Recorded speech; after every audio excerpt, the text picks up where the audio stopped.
You are listening to Strange Visitors, and today is Monday, July 30th, 2012, and I'm Mr. E. Oh, and there I go with my echo, doing my usual fail. Let me mute the show there so that you don't hear it coming back in your face while I say it out of mine. There we go. Okay, cool, we're done. Tonight we have Blake Cousins coming on the show tonight, and it should be nothing less than absolute fun. You know him from YouTube channel Third Phase of Moon, and we've shown lots of his videos here on the show. And I think that I'm hoping I didn't do a pre-interview with Blake, but I have the sneaking suspicion that him and I have the same tastes in UFO videos, like I rant about all the time. I know that his videos are always fun to watch, and that's why I play him here. I don't know who else is going to join us tonight. Might have Psycho Dave in here. Might have August coming in. Hopefully Erica will call in. I've got a switchboard full of people. Now, I just asked over in the tiny chat room, because Blake's in there, if he was holding on Skype, because I have one Skype caller holding, and I picked it up, and it's not. It's not Blake at all. It is actually a guy named Joe, who we'll bring on here in a minute. He's the guy that shot the police video, and I guess Blake knows who this is, but we'll get Blake in here in a minute. Man, I am so excited for this show. We talk about a lot of things here on the E Show, and we've dabbled in the paranormal for all 4 seasons, but you all know how much of a personal fan of UFOs, extraterrestrials, the whole science end of paranormal, and I just, this is a personal favorite for me. I'm truly excited for this. So we'll get Blake in here in a minute. My gosh, the phone lines are packed. So we will take you guys in the order that you call. Bear with us, and we'll get you in here as soon as possible. This is going to be fun. I'm so excited. I'm a giddy Mr. E tonight.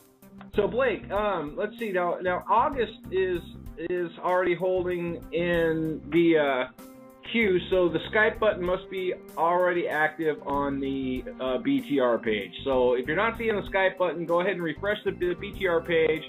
And and Erica's saying that she's in here too. Of course, we know Erica is an abductee and contactee, and that should be good too. And I'm just getting excited. So let's go ahead and play a tune. We'll let the chat rooms finish populating, and we'll get right into it with Blake Cousins here on Mr. E Strange Visitors. What's up, August? How you doing tonight, buddy? Having a good time. How are you? I'm doing good. That's good. Outstanding. You have a good weekend? I did. Yeah? You look like a face in the dark on webcam. Do I? Yeah. Like a floating head? You look like you're going to start singing Galileo, Galileo from that, we're dating ourselves here, from the Queen video. Whatever Rhapsody. Bohemian Rhapsody. Bohemian Rhapsody, right. Oh, man. I'm going to turn the lights back on. Quick. No, looks great. Hey, Erica, how you doing? Hi. Hi. Good to be here. Yeah, you ready for a night of UFOs and aliens? Floating head. Me and August are like floating heads when we're on the video now. Oh, are you on cam too? No, I'm not. Oh. But in your mind, you're a floating head. Yeah. Right? You go, oh. Right on. Oh, man. What an exciting show. I can't wait to get it. Let's bring Blake in right now and check in with him. Hey, Blake, how's it going, buddy? Standing by. Yeah, here you are. Now, for Blake was having a problem with the Skype button on his end out of Hawaii, and so he used his landline to call in, and I recognized the area code. So, but you sound good. I think this will work just fine, as long as you don't get cauliflower ear. Yeah, floating head. You look like you're gonna start... Uh-oh, we're hearing an echo come through. Yeah, well, let me just turn it down on my end. Be like the old Art Bell days. Turn your radio down, sir. There we go. We're all good. We're just getting a delay with your video via the phone. Now I know which one's coming in faster. The phone. Yeah, right. You'll notice that when you're on the phone with us, in the webcam room, that the audio does sync up with our lips. Now, if you weren't on the air or on the phone with us, there's like a 6-second delay or whatever. I don't know why. I don't have a dump button, so there's no reason for a delay here, but we get one anyways. So what did you do all day today, Blake? Well, what we do here at Third Phase of the Moon, probably, 10 to 12 hours a day, talk to people from around the world in regards to, UFO sightings that they captured, looking at UFO footage that people sent to us, deciding what video we're going to put out on Third Phase of the Moon. Today we put up a video that just came to us from New York, a Mr. Irvin Vasquez, a guy that works at a liquor store.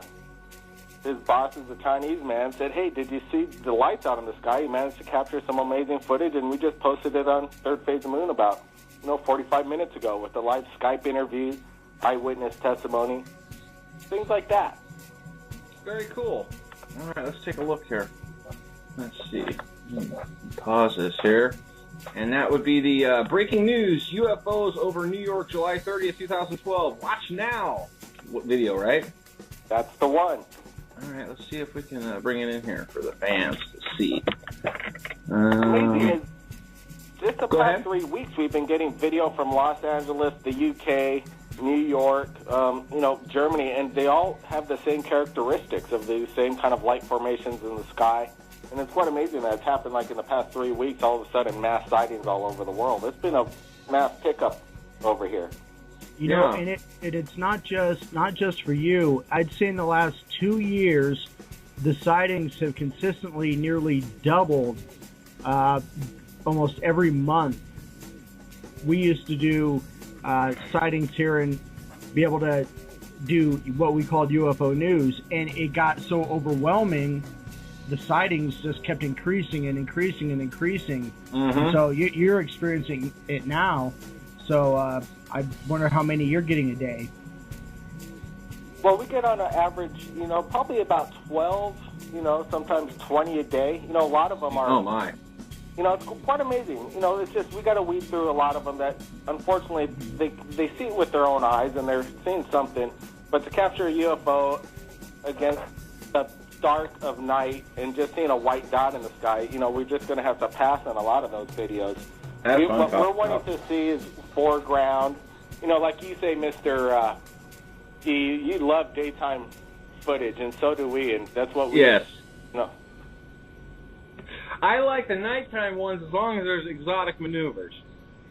No, exotic maneuvers and some foreground that you could take a look at. Sure. Something you could compare it to. Mm-hmm. Recently, we just had from Mitchell Lubin from Los Angeles. Him and his buds were out on the balcony and caught one of the most amazing videos that we put on our Third Phase of the Moon channel of a police helicopter surveillancing a UFO in the sky. Did you manage to take a look at that one?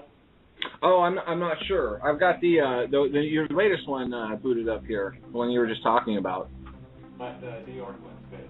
Certainly. Yeah. Well, they're just coming in at fantastic rates. But this one of the massive L.A. sighting with a police helicopter actually circling the object was absolutely amazing. At one point, it seemed like they merged together. The police officer got so close to the object, the helicopter, it was scared what it saw and instantly took off. It was just a great capture.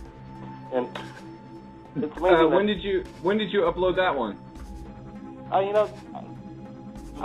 The link was the link up there. If you just take a look at a massive UFO sighting over LA and YouTube, it should come up on the top. Okay. Oh, that's right. We played that one that looks like a bun cake last week. That drone-looking one. That's cool. That was one of those absolutely daytime sightings that are just basically could be the smoking gun evidence of what is out there. For sure. At Third Phase of the Moon, we try and hold judgment of exactly what we're thinking it could be. Right. Let the public decide. That's what we do at Third Phase of the Moon. And they will. Any skeptical eye will pick any video apart and You'll get the most critical thinking that's done out there. Yeah, that one was particularly interesting because that was a color, and the colors are so vibrant on it, whereas you usually see, shimmering lights or something that's a little bit metallic. In that video, it almost looked like it was brown or maybe bronze. Something that was a little bit unusual. I'd like to hear. Well, in August, when we played that video, you brought up a very good point that I want to get into a little bit later. Let's not get into it right now, but a little bit later, I definitely want to take the time to talk about drone technology and how that's probably going to increase as time goes on. And of course, in ufology, and it's particularly in the paranormal, we're always asking the question, ours or theirs. And of course, us fans of the concept of extraterrestrial visitation, we're looking for the smoking gun, as Blake said, of ET contact here.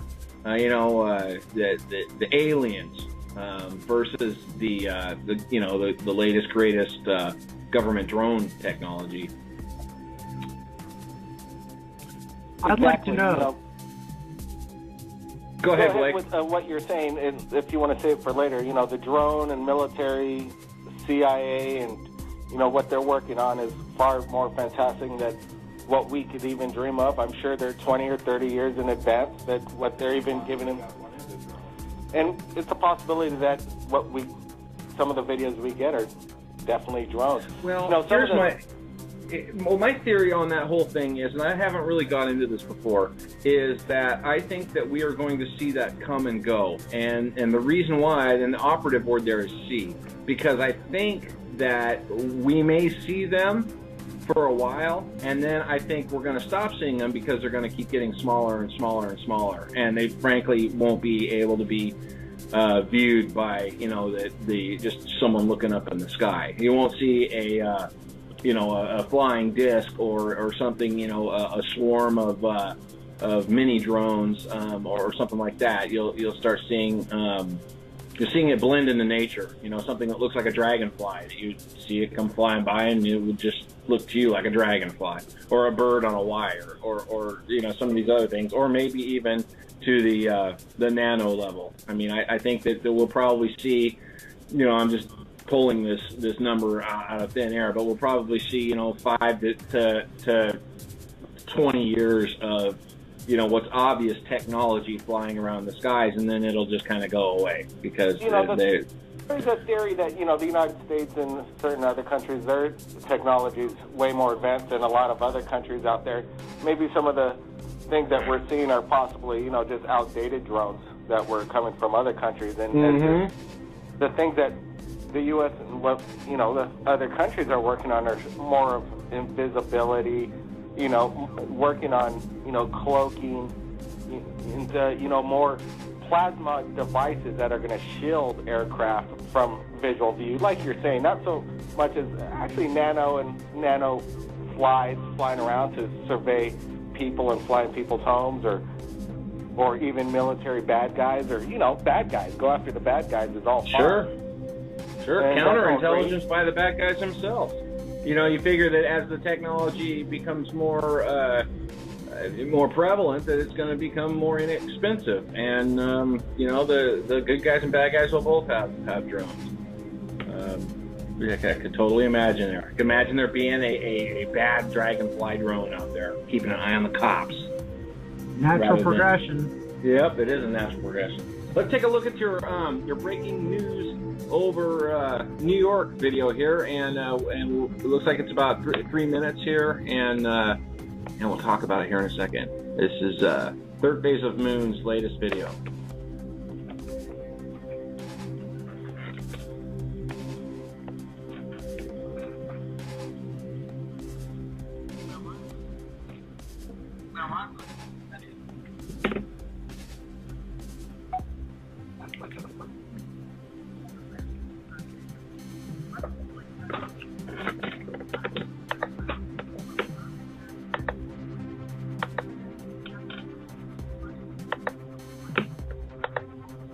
It's only being heard through Tiny Chat. Yeah, I don't think it's coming on the radio. Yeah, right. I got you. I think I just fixed it though. Let me know here. Hold on a second. There. It should be. You shouldn't be hearing any audio right now. Let me pause it. Oh yeah, it was my. God, I hate it when I do this. Sometimes when I start the show, the audio that's my voice is being picked up on is my webcam mic because I haven't switched it.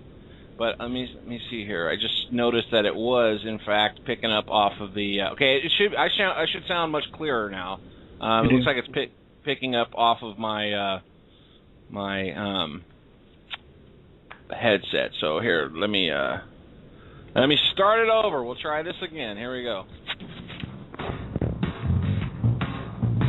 Here we go.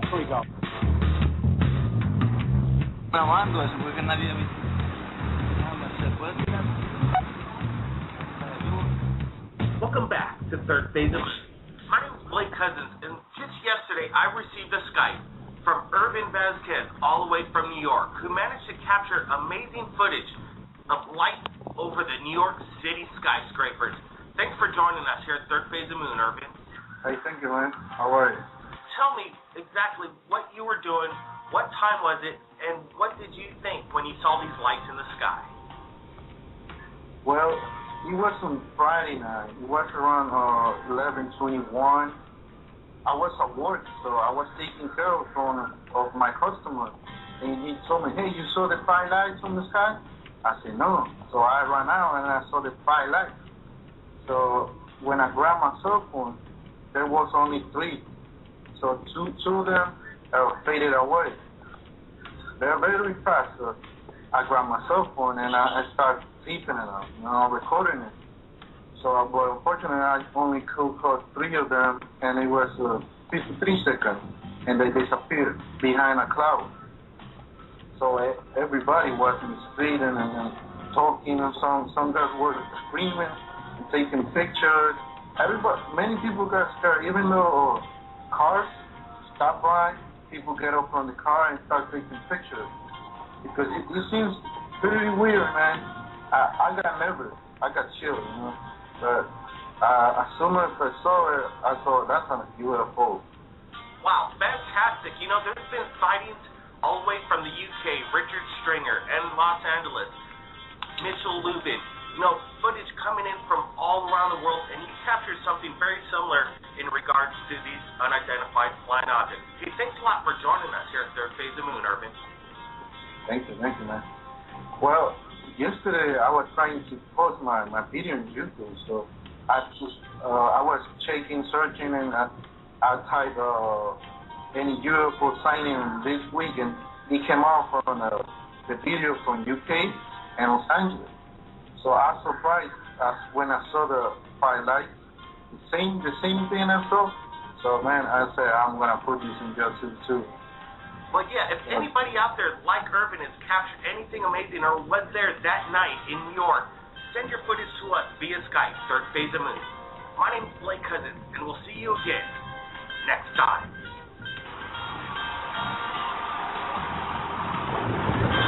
Ah, coño, si son...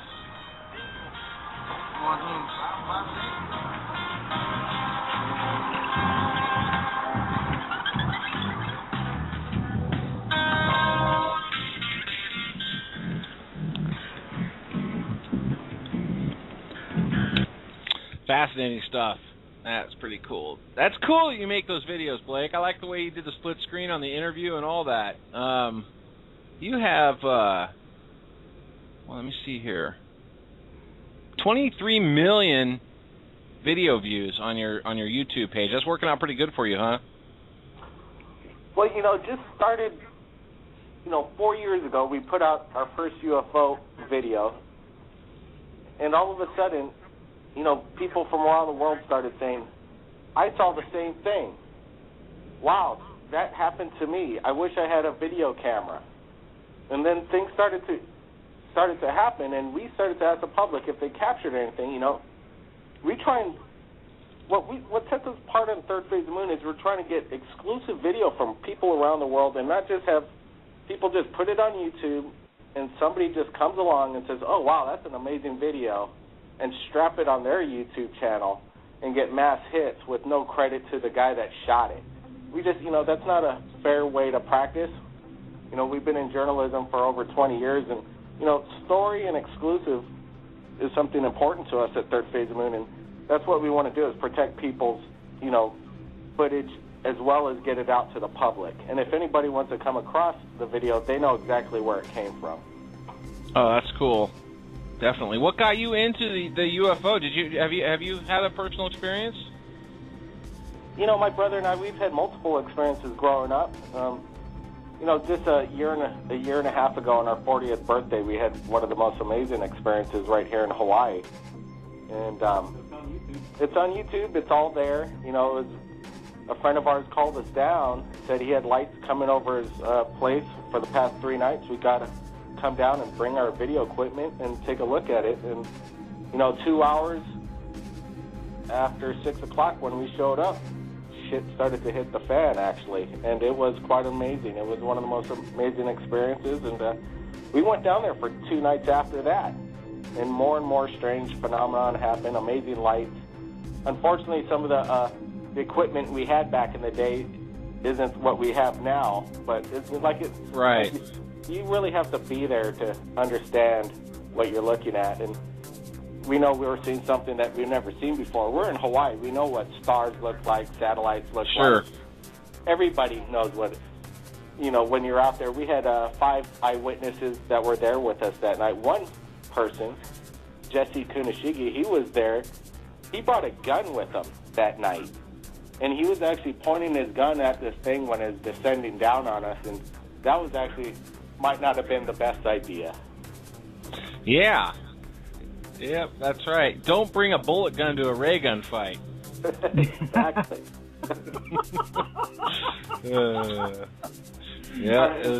It's a galactic war. One of the things, though, with 23 million views and over 80,000 hits a day, and, we have over 25,000, 26,000 subscribers, and they continuously come in, and we have a lot of, friends out there. But, trolls are all about, YouTube, and they just come out of everywhere. And they want to just say, that's fake and gay, and, I get called a lot worse than that. Mm-hmm. No doubt about it. But death threats at sometimes, and we'll block the guys at death threat. We've had sure. Threats. But, and I'm sure you get them yourself. The thing is, we're going to put it out there. Had a few of them, that's for sure. The funny thing is that the biggest trolls, I gotta tell you, like the biggest trolls and biggest threats I've received are from other fucking radio hosts. They've been, my biggest trolls have been competitors. I'd have to say proclaimed UFOologists that are experts, and they have nothing to show. Mm-hmm. One thing if they have, most of the thing is a comment's a comment. If it could be recreated, I sure would love to see it. Right. And if it's great, hey, we'll put it on Third Phase of the Moon if it looks something like that. Hey, we're not going to not show it. Is the thing. There are videos that we get through Third Phase of the Moon, and we make a decision: are we going to post this or not? People are going to rip us apart because they're thinking, well, Blake Cousins doesn't have a brain and he can't make up his own mind whether it's real or not. But well, I think that you come across as a professional, to say the least, in your videos, and your production quality is good. You're doing a good job. I'm sure that it won't be long before you get some sort of someone pitching your show to the networks or at least some cable channels, and you'll probably get picked up. You're doing a good job of it. You're doing exactly what they write. We secure rights. People send us the video, we secure rights, and we negotiate deals with the Sci-Fi Channel and National Geographic and Japanese Television and the Travel Channel. They've all picked up videos that we've secured rights from footage that people have given to us. So it's beneficial for the person that shot it too. Hey, if they got a lucky catch, they should be rewarded for it if people are interested. Sure. Well, yeah, they shouldn't be excluded from the opportunity. At least it's a catch. It's just like you said. It's like finding a golden nugget. Or a lottery ticket, something. It's very unusual, and if you're lucky enough to get footage that people want and it's going to get on national television, hey, because these guys at national television, National Geographic and, you know, Sci-Fi Channel, they'll try and lowball somebody or just ask for it for free if they can. Sure. And that's about it. So, you know, I don't, you know, it is America, which is great. One of the things is that the Sci-Fi Channel and a producer that produces Chasing UFOs and, you know, Fact or Fake, Destination Truth. Right. We've been approached by a person from the guy that produces those shows and asked us if we're ready to do a reality TV show. So they're watching. There you go. Yeah. Right. That's cool. That's and cool. we see a lot of imitation of Third Phase of the Moon on national television. There is a lot of imitation, but that's, you know, flattering in its own way. Sure, absolutely. Flycatch over in the BTR chat room says, ask Blake why the FAA does not confirm the sightings over Los Angeles, California. You know what he's talking about over there? Oh, yeah, most definitely. You know, the LAPD absolutely confronted the UFO. You know, LAPD, FAA, they're all, they're in the air, they're all knowing what's going on. And, you know, for some reason they're not coming forward with that amazing video. We've been trying to get in touch with the helicopter pilot that was approaching. He came within, you know, inches of what it was. And if it was like a Chinese Lancer, like most people would say, it would have blown off from the rudders of the helicopter close to it. It was something amazing. Yeah, I have no idea. You know, even that same night, other people sent us video of the exact same encounter from different angles from the city. So it definitely, something happened that night. Oh, is this Joe's video that we're talking about here?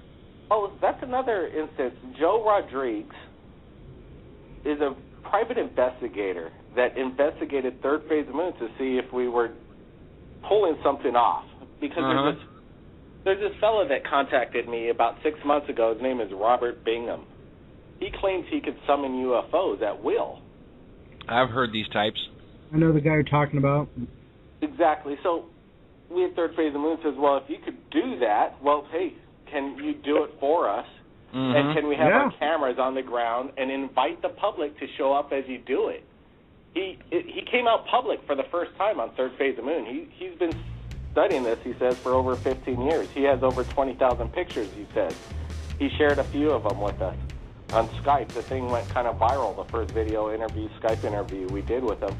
So we had summonings over in Los Angeles that he did it, invited by the public. We did it over 6 times by Third Phase of the Moon, and, you know, over 200 people showed up at times to show and find out themselves. Joe Rodriguez showed up as a private investigator to find out if his, and debunk it. He was about to come out and debunk it, and now skeptics become believers. I want you to talk to Joe Rodriguez. Here, let's pull him in here. Hey, Joe, what's going on? Hey, man, thank you for having me on. Yeah, I'm the investigator that went over there. I had heard of this guy about 4 years ago. His name is Prophet Yahweh out of Henderson, Nevada. He claimed he could do stuff like that.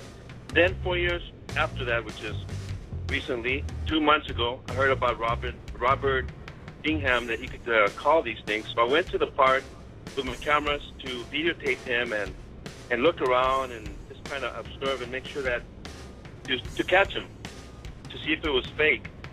And for the very first time in my life, I'm 40 something. For the first time in my life, I saw these things in pure daylight, 1 p.m., very bright, and I am shocked. I go to IHOP now and I scream out, "I've seen UFOs!" I'm not allowed to go back anymore, but that's another story. It changed my life. You know, let me tell you this. Hey, Joe. Hey, good talking to you again. What I wanted to say about Joe is that he provided me some amazing footage at another summoning by Robert Bingham where police officers showed up on scene. LAPD showed up, and they themselves could not identify what they were looking at. It was unbelievable footage. The footage of the UFO was not the greatest, but just to capture, you know, LAPD not being able to identify what they're looking at, hey, it's a UFO, right, Joe? Yeah, they thought it was a satellite. And then later on, the officer said, is it a planet? And it was 1 p.m. asking me if it was a planet. Well, Okay, are we talking about the over on your site from about a month ago, the UFO sightings, LAPD police witness UFOs over LA? That's the one? Yes, it is. Okay. well, the police are trained to ask that specific question because in the past it's happened where Venus, when it's really low in the sky, has caused some problems. There's even been an incident where it was right on line with a railroad track, and there was a engineer who was running a train, and Venus was low on the horizon, and it was during dusk, and it seemed like another train was on the oncoming track. So the police are well trained in knowing that sometimes celestial phenomenon could be mistaken for something much, much closer. But during the day like that, out in LA, You know, Robert Bingham hasn't just done it once; he's done it over 5 times. He's been covered by the news around the world, and there's a lot of great footage besides. That's right. May I say something about that? Can I say something? Ahead. People, when I start talking to people about UFOs now, because that's all I do now, they ask me, "Really, UFOs? Come on." Then I say, "No, it gets worse." There's a guy that calls them down. yeah. It's true. Unbelievable. True. Well, let's take a look at your the video we're talking about here. This is let's see, UFO sightings, LAPD police witness UFOs over LA caught on tape, June 25th, 2012. Shot by Joe Rodriguez. Oh, wait a minute, my Explorer stopped working. Hold on a second here. It's playing. The video's playing. Yeah, it's not playing on my end. I need it to play on my end so we get the audio. Okay, so you guys are seeing that now. Huh? Hold on a second. Oh, you just dropped off too.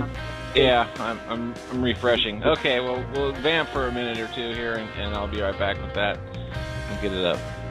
So what, if you're a private investigator, sir, what has happened, you know, when you move forward, you know, you've got one mode of your job, and then all of a sudden something like this comes into your life, and you go in a completely different direction. I mean, how has this affected you personally in your personal life, professional life?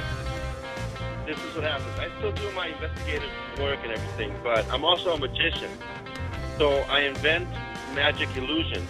So instead of spending time putting illusions together as a hobby, and I sell them and everything, now I spend my time in checking out these UFOs websites constantly and reading up on them and all this stuff. My personal opinion is that it's a sign of the times something's happening in a biblical type of way. You're not the only one. Okay, so you're not the only one that has brought that to light too.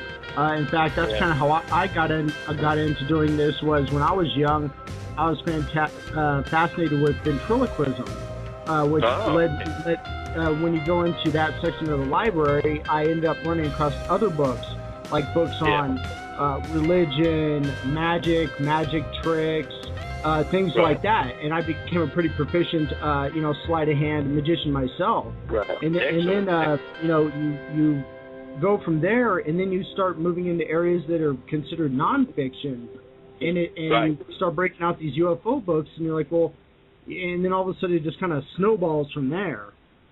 And then all of a sudden you end up doing things like we do now, and hey, some people are accepting, some people are like, you need to see a therapist.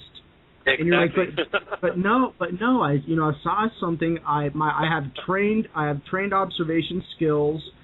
I do this for a living, and this is what I've seen, and I'm not biased. I went there to debunk it, and I walked away differently.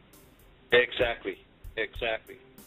And now before when people used to talk to me about UFOs, when people used to come up to me and talk to me about UFOs, I used to laugh at them, and I used to say, you know what, I don't have time for that crap. Now I'm the guy telling people about UFOs. The thing is, the power of third phase of the moon is changing people's minds around the world. Most of the people that we speak to never cared less about UFOs until they captured something, and they just want to share it, and things are changing. Exactly. That's usually how it happens. People don't usually change their worldview or their mindset without having a a groundbreaking or belief-shattering experience. Maybe things like this might be what it takes for some people to kind of put some of their first world problems by the side and, really take a look at the world in a different view, hopefully for the better is what I would hope. Absolutely. Absolutely. In other words, we're not in Kansas anymore. That's a good point. That's for sure. We're not in Kansas anymore. Now, if you click your heels 3 times together, you can still go blind to it and put your head back in the sand. But there are quite a few people that have abductee stories and contact stories as long as eyewitnesses. Do you get much? You get much of that in there, Blake? Well, we do get alien footage that's quite amazing and fantastic and sensationalistic, and like I said, we're just going to put it out there. And then there are people that want to talk about alien abductions and what have happened to them. But at Third Phase, we got to always have some kind of like photographic evidence, right? Or we can't share a dialogue story about testimony. What happened. Right. It's really hard to do. Radio is one thing. YouTube is more of a visual statement. There's one fellow that we did put up. His name is Robert Meerland, and he claims he comes from the galaxy Andromeda. Anyway, when he said that in the beginning, it sounded pretty far out. I'm like, wow, what kind of angle am I going to put this on Third Phase of Moon? But then all of a sudden, he got really scientific. He got really into detail. He sounded like he was coming, like he would say it like it happened to him yesterday. It didn't sound rehearsed by any means as he spoke. So then I decided to, let's ask him some questions and do a little research. Turns out the guy's renowned in Russia from Russian scientists about his theories, and he claims he could build starbeam ships. And he actually took an incredible photograph of a beam ship and claims that it takes star crystals to power these things up. He shared diagrams with me, and it's amazing. We don't know what might happen at Third Phase of Moon of possible information that's going to come our way with so many people watching it, with people sharing things and ideas. People are talking about free energy devices, food replicators, just with nanotechnology and how they could build it. And who knows, maybe Third Phase of Moon might expose the best invention out there, because we're looking at just anything. Have you ever been attacked or had any strange anomalies of stuff disappearing or equipment failure or hard drive wipeouts or anything like that? Well, as far as the hacking job you're referring to? Anything mysterious that would have destroyed a credible piece of footage that you had, or quieted you in one way or another. Any of that type of strange, covert type stuff. We have friends in the FBI that are friends of ours, and it's through classmates and relatives, and it's America right now. And what I'm happy about is freedom of speech, and so far there hasn't been any suppression that we've seen as far as anything coming in yet. And that's, to me, I think is exciting.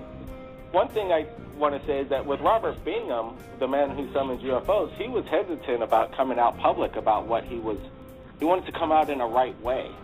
Because you claim you could summon UFOs, nobody's going to take you seriously, obviously, just by claiming that bold statement. But when we put it out on Third Phase, he got over 150,000 hits in a week or so. And then all of a sudden, now he exploded up, and now the whole world knows who this guy is and what he claims to be, which is interesting. Through numbers, you can't suppress a story. That's what I like. If you could get it out and get the masses to see it quickly, then you're safe. We have shut down things people have requested. How do you mean? Just people have given us footage, and then they'll request shut that down, and we've done that in the past. People have given us footage that people said shut down the footage, and we had to oblige by their original footage, and they had second thought, so we took it down. And there are sometimes suppressed footage that for their own protection, it's their footage, so if we don't get permission, we can share it. I got tailed one time. I was on the air, and I was in my vehicle, and I got tailed, and it was clear that I was being tailed, and it was strange. This was about a year ago, actually. You remember that, August? Were you with us that night? Yeah, I was on the phone with you at the same time. Yeah, that was a trip, man. I don't know any other way to describe it, but it was clear that I was being tailed, and I had to elude them via my four-wheel drive. And believe it or not, of all the vehicles, it was an old school Volkswagen Bug that was tailing me. That's weird. It is weird. It was spooky though. I mean, there was no. I mean, it's kind of a long story, but there was no doubt about it that I was being followed, and I don't know. It could have been somebody that was just road raging on me or whatever. But I had a very strange individual that had just called in. It was a strange incident. Now, Blake, may I say something? Yeah, go ahead. A lot of people think that they're being followed by the government when other people get involved with UFOs and what have you.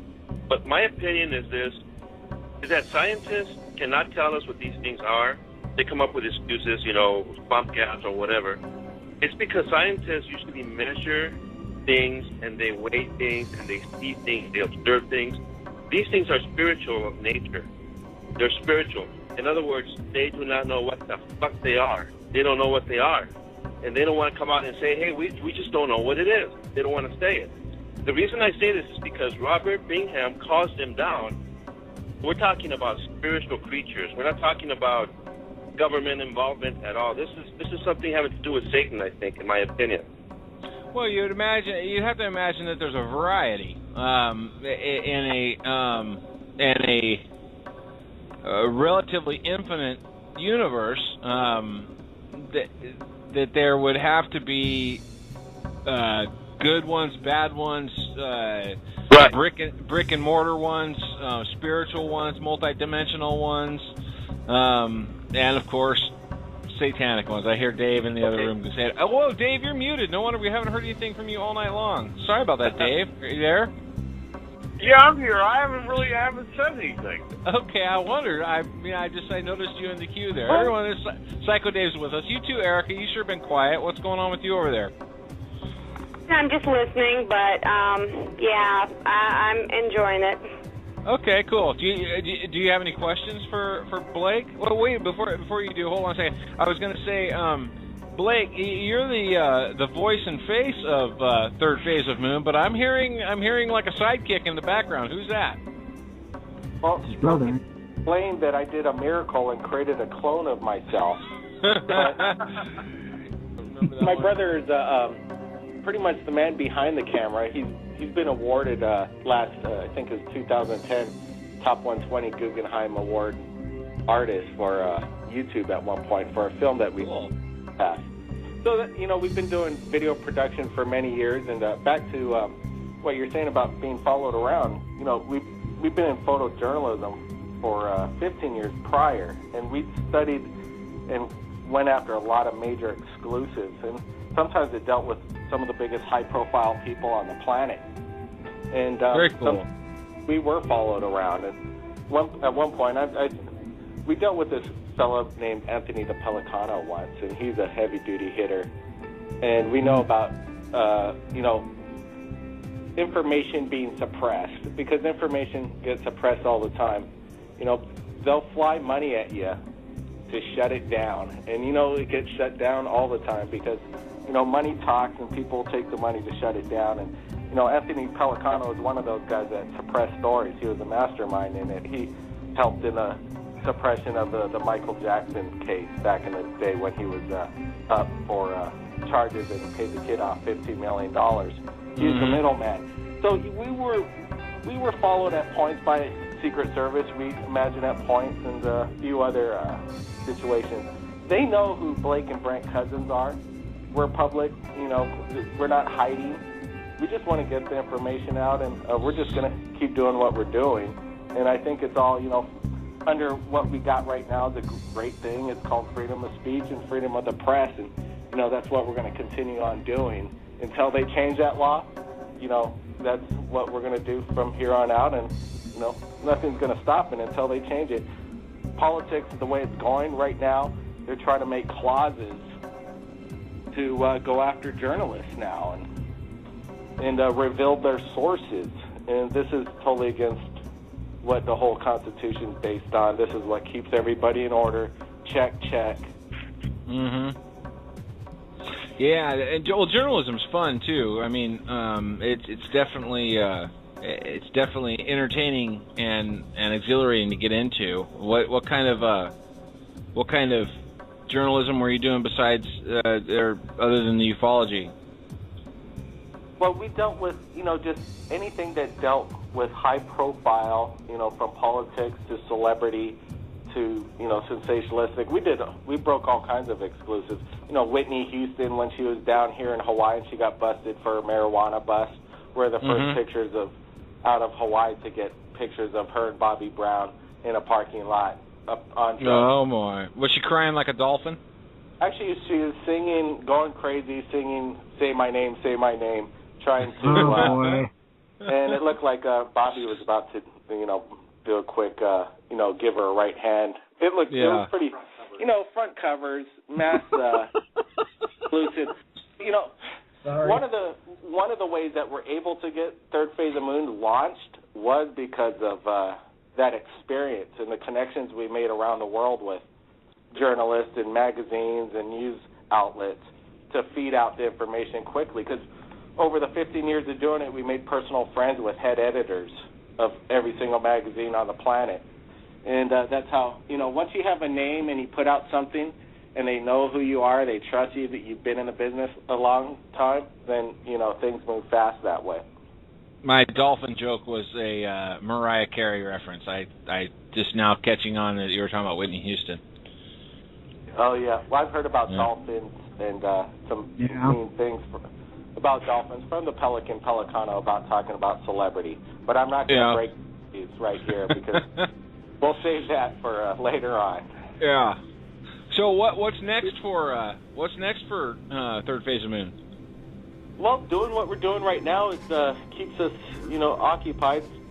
Right now we're preparing to travel around the world and doing it. It's a business and an opportunity to meet people and share information. And it's just kind of the tip of the iceberg, I really think. The world, the planet is huge. 23 million views and 25,000 subscribers. It's great, but it's still nothing like certain other aspects of media and information getting out there. It's still a small thing, and it needs to get bigger, and people are understanding every day. If they want to get their footage seen, it's a good place to, premiere it. For sure. I think that's a good idea, too, and what you mentioned earlier about being able to get the information out quickly and at such a broad level that it really can't be suppressed after it's out like that is an outstanding strategy. Exactly. So many ideas get suppressed. People are scared, or, people might have the best footage out there and it still won't be seen. YouTube is a hard place to get any. You could have the best footage out there. I've put out sample videos to other YouTube accounts to see what kind of hits it would get, and they just go nowhere. And they're great videos. We'll then put it back on Third Phase of Moon, and boom, there it goes.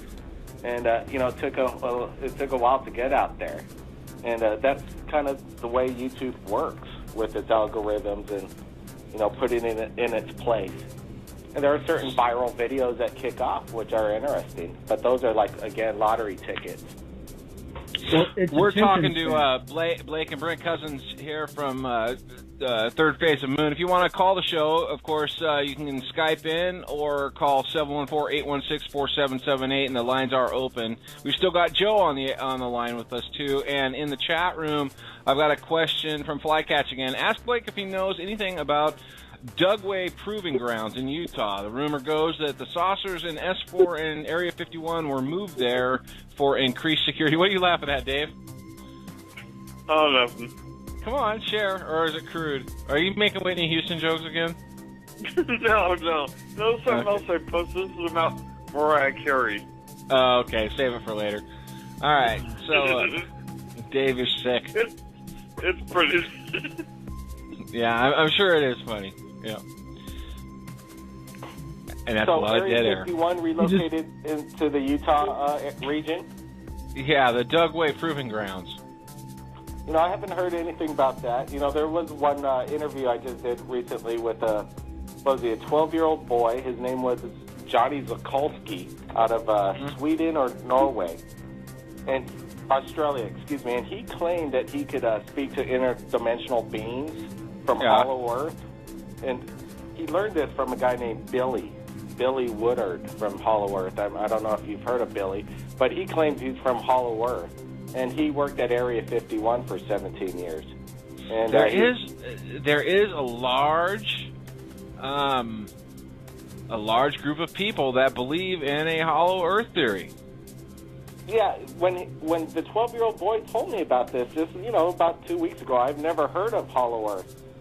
But I got to talking with a friend of mine just right here in Hawaii. He's a spiritual leader, talking about this guy, Billy, and this kid about this device that speaks to interdimensional beings. And he so happened to have a picture of Billy, and Billy doesn't exist anymore. I don't know if he went back to Hollow Earth yet. It's interesting.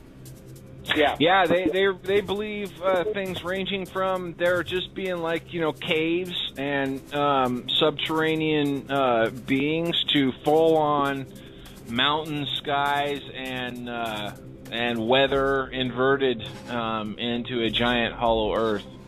Well, scientists have their theory, but we're not in Hollow Earth, so we don't exactly know what it looks like, and they really can't prove it one way or the other. To me, it's interesting that this kid, Johnny, he's a 12-year-old boy, very intellectual. He talks about interdimensional beings and meditating and this copper device that he claims he can speak with them through devices. I thought it's just kind of neat that a kid that age would actually be kind of enlightened like that. And sure. Instead of talking about Xbox and, all day long. And, kids nowadays are being articulate like certain kids nowadays. Mm-hmm, for sure. It goes back a long way, up until the point of the United States federal government paying for expeditions into Antarctica in order to attempt to find where they thought an entrance to the Hollow Earth was. There's a system of belief that the Aurora Borealis and some of these other phenomenons at the poles were indicative of possible radiation from a inner sun coming from part of the Earth. So this is no new idea. It's been around. It's been around for the better part of 150 years or so. Was also largely propagated by something called the Theosophical Society.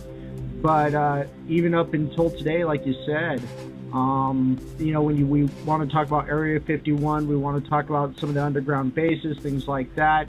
I knew a gentleman that worked at Area 51 and said that the levels underground went so far down that he didn't even know how far they went down. John Woodard was saying it went down at least 2 miles down. Yeah. That's what this man was talking about. He said it was... But why not? It totally is what is reality. The government's going to do that. They're building underground bunkers. Why wouldn't they? And why wouldn't they build the best machines and keep it secret? They don't want to tell everybody what they know. If you were in power, you would keep it a secret too. And that's just the way it goes. And this guy, he was an American Indian geologist who was pulled straight off of the reservation and driven only a few miles to the base because he had grown up there. And his job was to basically make sure that some of the scientists there, and record what they were experimenting on. And apparently he said there was so many floors, so many people doing so many different things, it was almost, you couldn't keep up with it. Mm-hmm. And a lot of strange phenomenon going on down there. So, and he said, it could conceivably go under the earth. And I think another thing that he was pointing out was another one of those bases down there, and it'll pop in my mind a little bit after I shut up, of course. Hey, let me say this that's quite interesting. That with Google and YouTube, you're able to. Did we lose him? It's possible. I didn't hear anything. I thought I lost the show, but... Oh, yeah, he was dropped. Here, let me see here. I wonder if his phone died. The name of that base. Cordless. Let me see here. We'll give him a minute to call back in. Otherwise, I'll call him back from the switchboard. Let's see what it's doing. Give us hey, while we have a little bit of space here, I just wanted to say it's kind of weird that you guys were talking about that Robert Bingham. Yeah. Well, somebody named Robert Bingham just tried to add me, which I said yes, on Facebook, and but he has no photo, and I'm not sure. You know, the whole thing didn't make sense. And this guy said he's from Iowa. Now, do you know where this guy's supposed to be from? Well, Blake's back with us here. Maybe he can answer. Ask your question when we again, get talking Erica. about people maybe disrupting communications, it just went down. Go ahead. I figured the battery died on cordless or something. Hi, this is Erica Gedge. You guys are talking about Robert Bingham, and I've never heard of the guy, and then all of a sudden today, earlier on Facebook, I got a friend request from a guy named Robert Bingham, and there was no photo and no information, but he added, 30 friends that were in the UFO community online. So I'm assuming he was interested in that, but anyways, it said that he was from Iowa. Do you know where Robert might be from? Okay, well, Robert Bingham is from Los Angeles, Pasadena, so it might be Okay, well then perhaps it's just a different person. No. It's just kind of a mystery is all. I was just wondering. And then you guys start talking about... Tom Bingham, that's on Facebook, I have no idea. But, yeah, Robert Bingham's from Pasadena, California. We're actually inviting him possibly to come down to Hawaii to do a full-length documentary and summon UFOs right for us here in Hawaii, which is pretty exciting. That would be pretty cool. I know that there's a guy up here in the Northwest. He's been on the show, actually, James Gilliland, who has a ranch that I think they do a similar thing to that, where they summon UFOs. Yes, I've seen something like that. The thing is that Robert Bingham is a one-man guy. He's done it on his own. He's doing something that nobody's ever done, that I've ever seen. You know, there's this prophet Yahweh that's been in hiding for many years, and he came out with one video. This guy's done it 6 times, and he continuously, he's like, to me, I call him the like a paparazzi UFO guy, because he's continuously getting UFO pictures. And this guy, he's not doing any kind of fakery whatsoever. He's getting real objects. He couldn't pull off hoaxes or anything what he's pulling off, just being a one type of guy.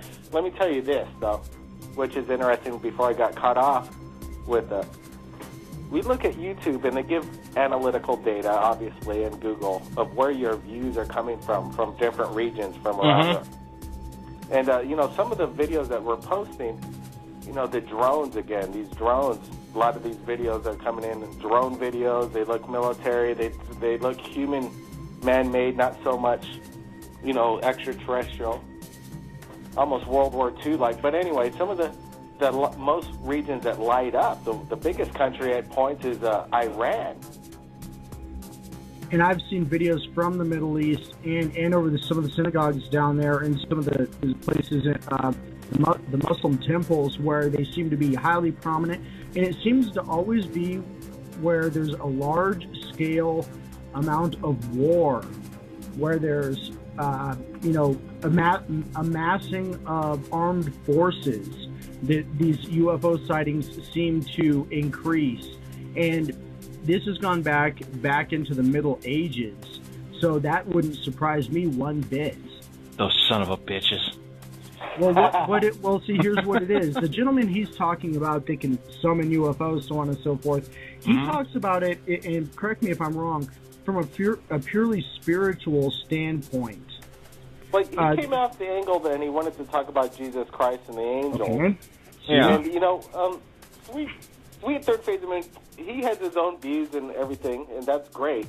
But we didn't want to come across it on the angle of religion. So we told him to, kind of tone that part down. Right. But you're exactly right. He calls them angels, and they're, benevolent.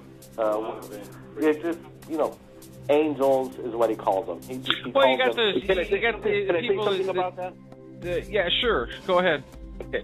This is interesting to me. The very first time that I saw these things was about a month and a half ago or so when he did his third sighting.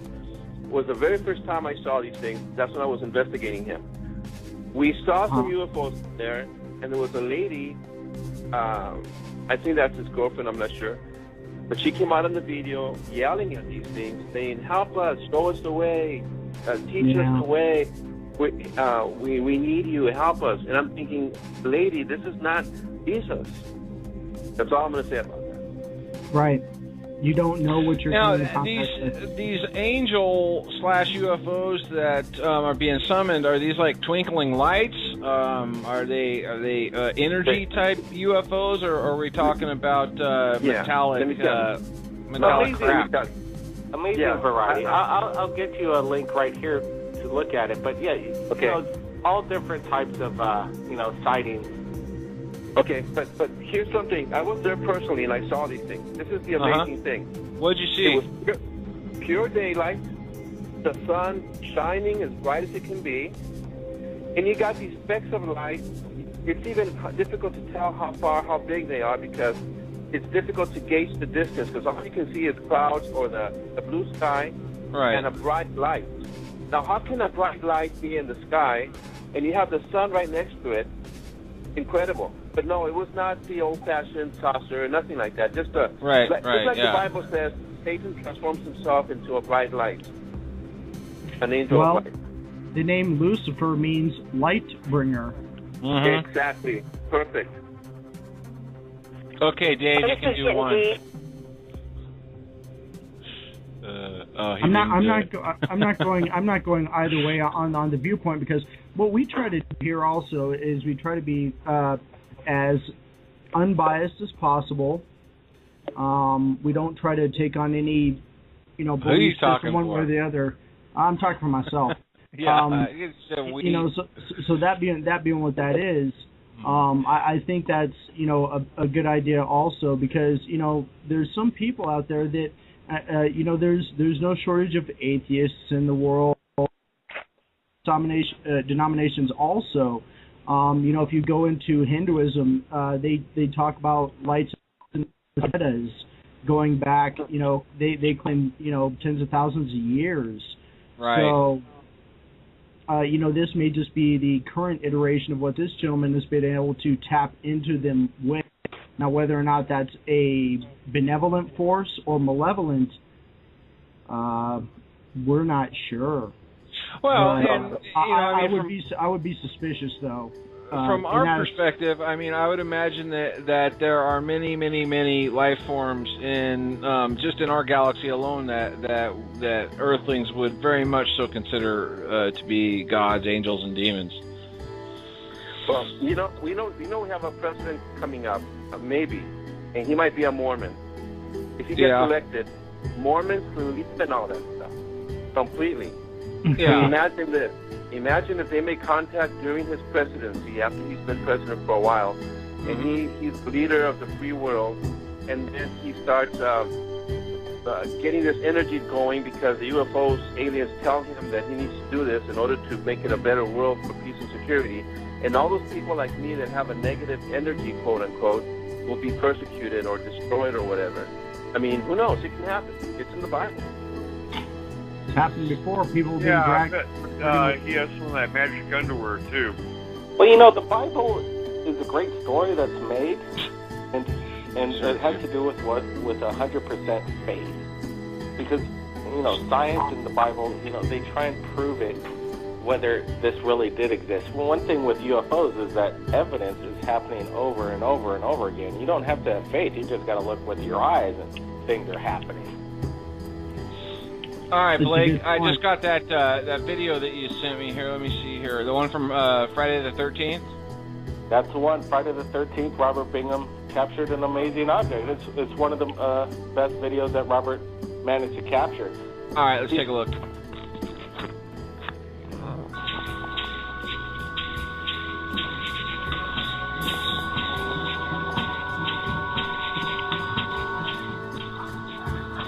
Welcome back to Third Phase of Moon.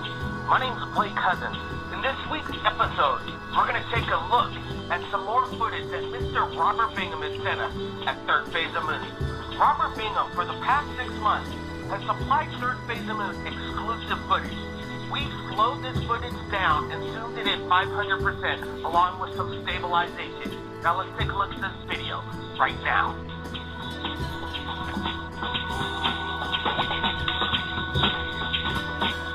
Awesome.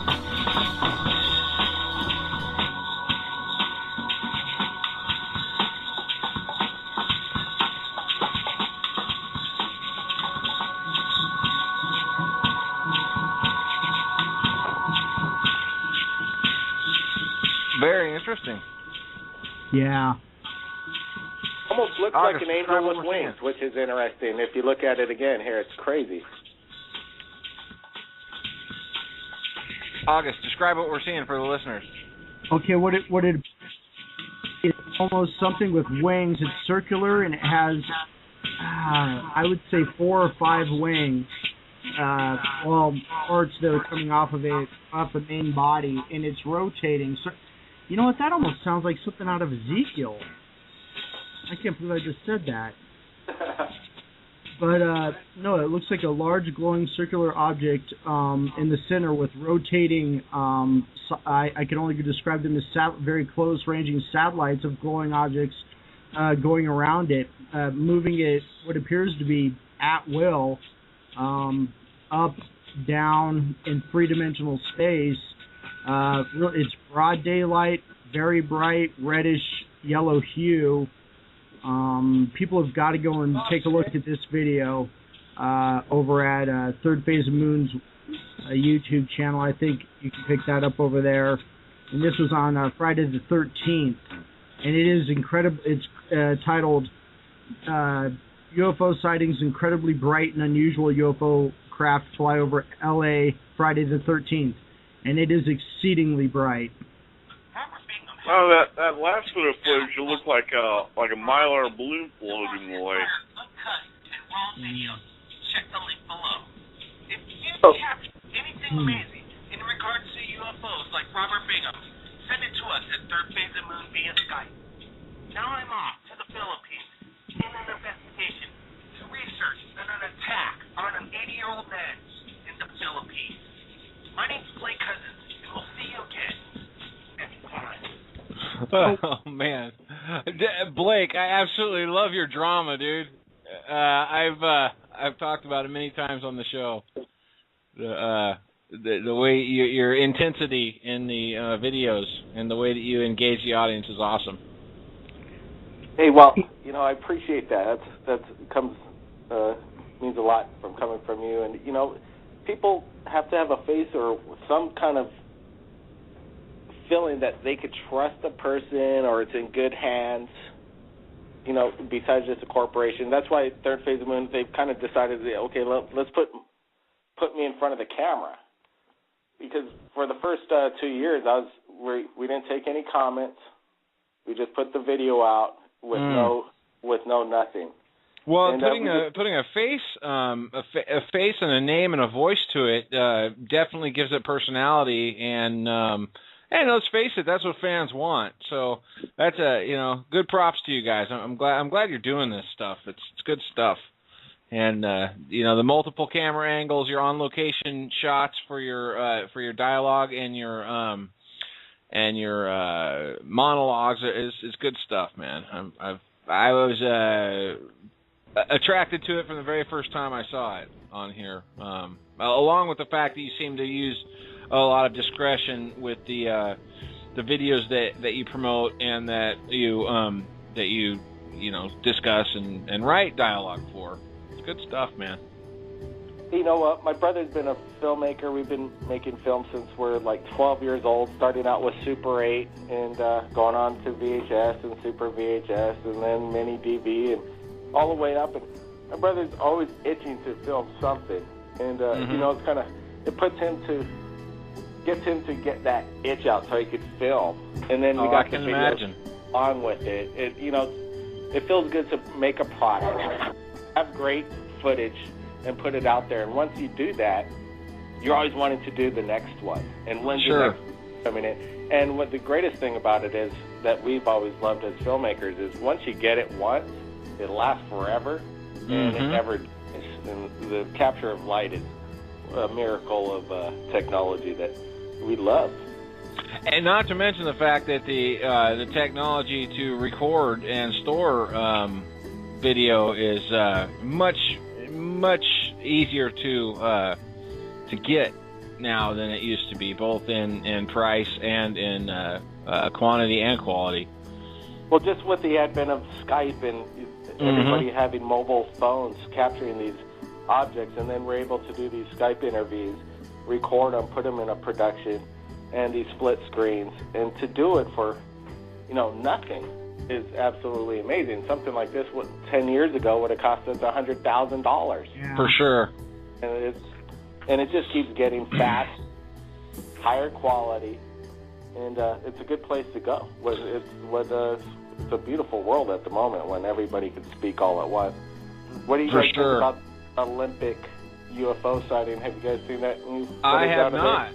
No, I haven't. Obviously, this is something new. Do you have a video up for that? Well, we're trying to work out if anybody got it off the ground. The only footage that came through was through NBC, and NBC bought rights to the Olympics for $4 billion. So they're not really giving anything up for free. Either you get it on NBC, you can't get it on the internet. People have, but it's been on the Huffington Post. It's made its rounds. It's an interesting massive flying saucer that flew over as the fireworks were going on. So we'll see what people have to say. Some people say it was a blimp, a Goodyear blimp up there, but I don't think Goodyear is in the UK. It's putting up a Goodyear blimp. I'm not exactly sure. One thing with the journalism and just knowing on how it works, if you read between the lines and how they say things, you could kind of figure out whether they're tripping up themselves, and we'll see on how they play it out. I'm not exactly sure what it was, but it was a neat footage. We're trying to get people on the ground if they captured anything, obviously. We'll get that interview, we hope. Flying saucer or blimp over London Olympics 2012 during the fireworks. Here we go. All right, let's see. Let's see what we got here. I got it. Oh, yeah. Go ahead. Okay, yeah. Let me see if I can bring it up here real quick. There's some amazing footage that we just received from Tim Ross. He's out of New Zealand. After the Olympics when he showed that. But I'll send you the link to that one as well here coming up. All right, let's check this out. This is the it looks like a inverted version of the Olympic UFO. Yeah, they put a negative on it, so it really let's see.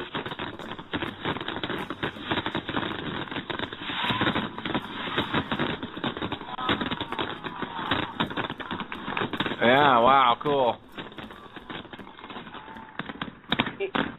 What's interesting about that footage is that nobody could claim outright that was a blimp in the air, and if there was a blimp, then why is there any footage from the angle coming from that blimp with the fireworks? There's no video feed. Wow, that's What is cool. the reason for the blimp being up there if it's not filming? And if it was filming, let's see some aerial shots of the fireworks as it's happening to prove that it was up there in the air. So they got 100,000 cameras on the location. You think it's covered? You guys still there? Yeah. We're just. I turned the volume down on the video because it's just the fireworks going off, but they're showing the actual footage now.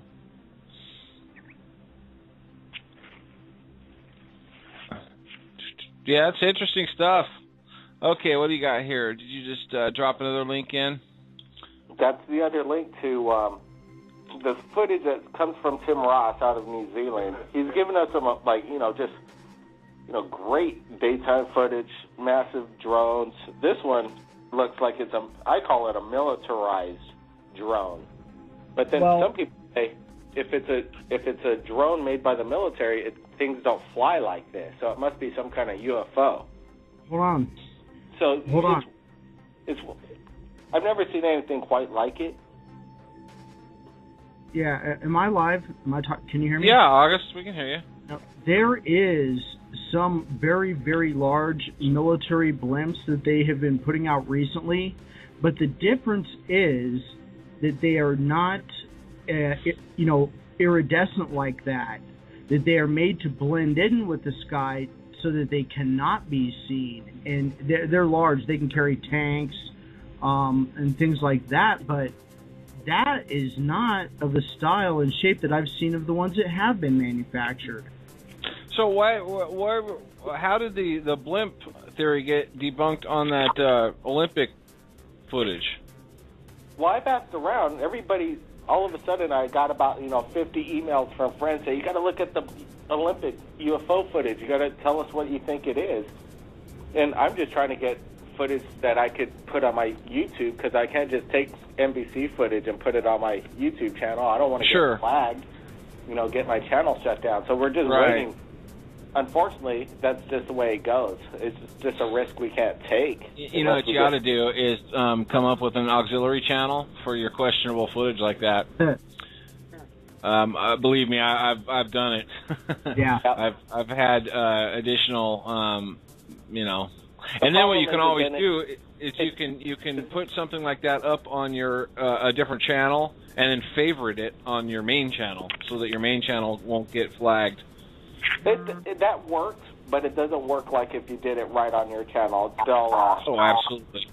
It doesn't even come close, and that's the problem. Sure. And then it still won't be seen. It'll be seen by your buddies, but it won't get... Project UFO. That is our affiliate. Yeah, we have another affiliate channel called Project UFOs, but you want to take a look at this, this interesting footage, and you just take a look at it and let us know what you think about it. It's actually... This drone footage?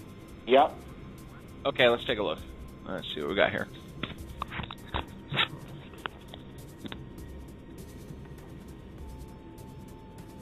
Tim Ross, New Zealand. Feel free to narrate it as we go here. Yeah, there's no real audio at all. Oh, that's right. I had it turned down. All right, hold on a second. But there's something flying really low to the water. Here, I started over, August.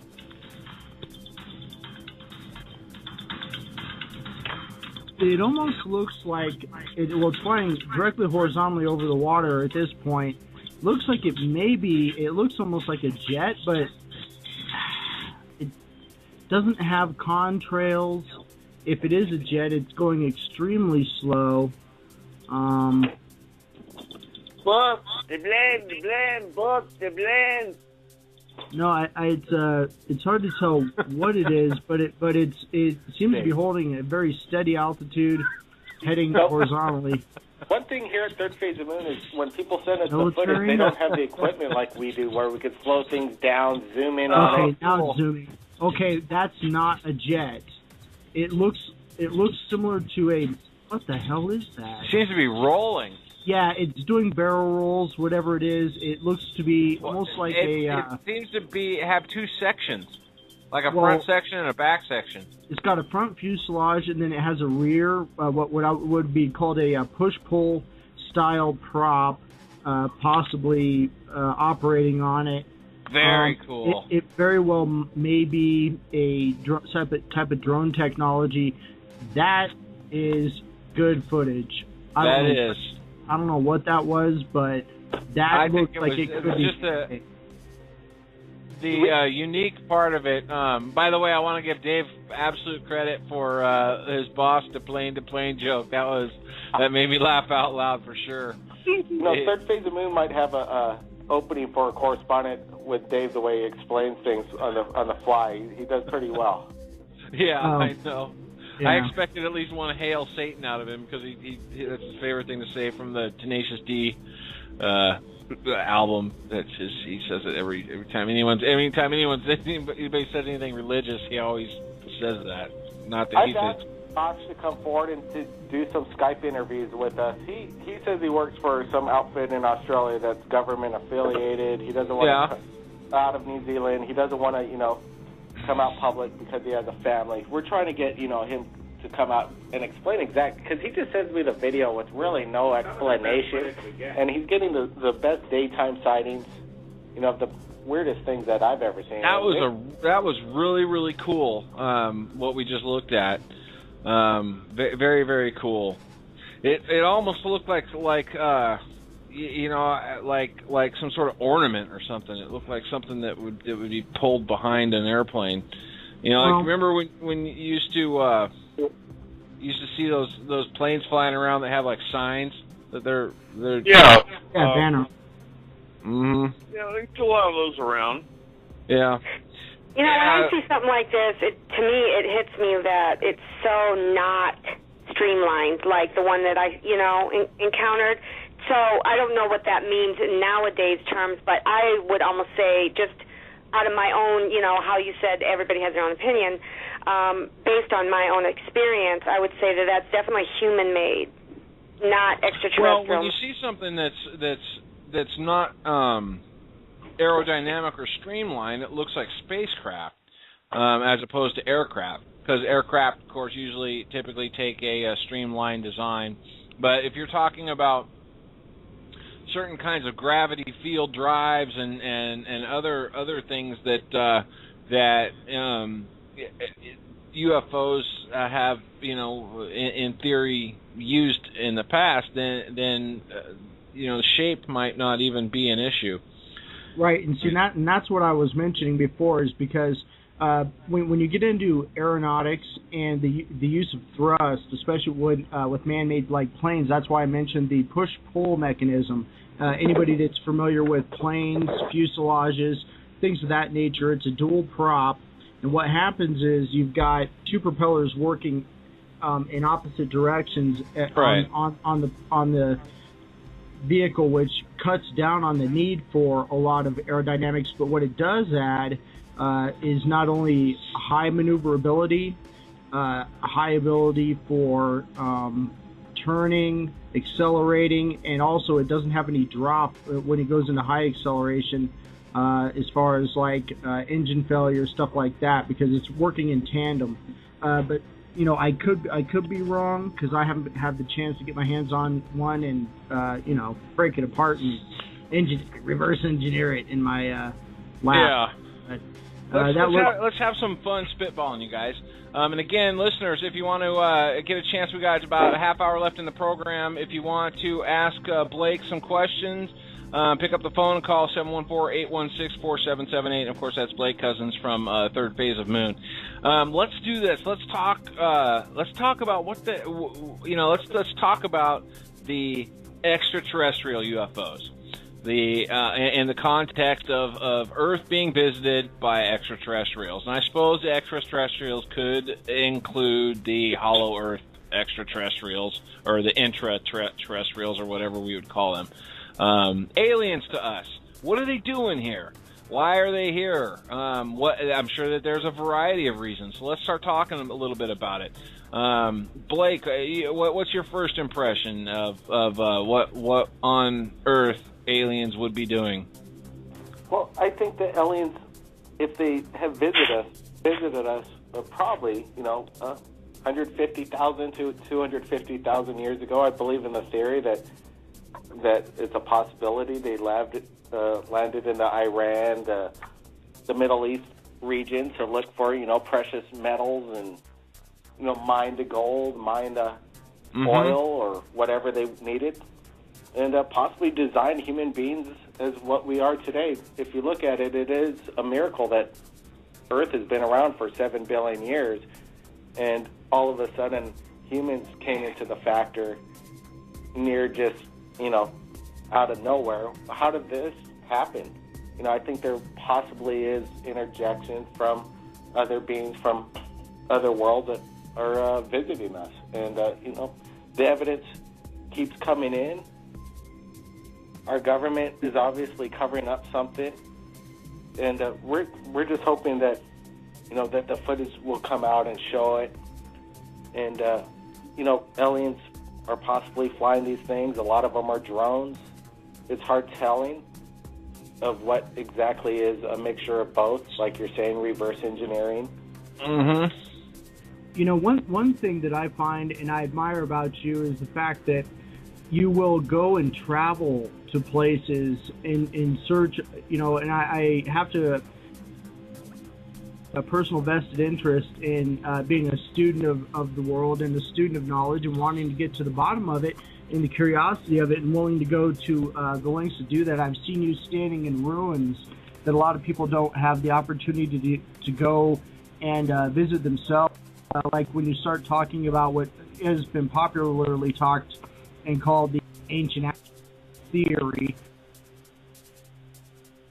Is August strobing in and out for everyone else? He's back. Yeah. Okay.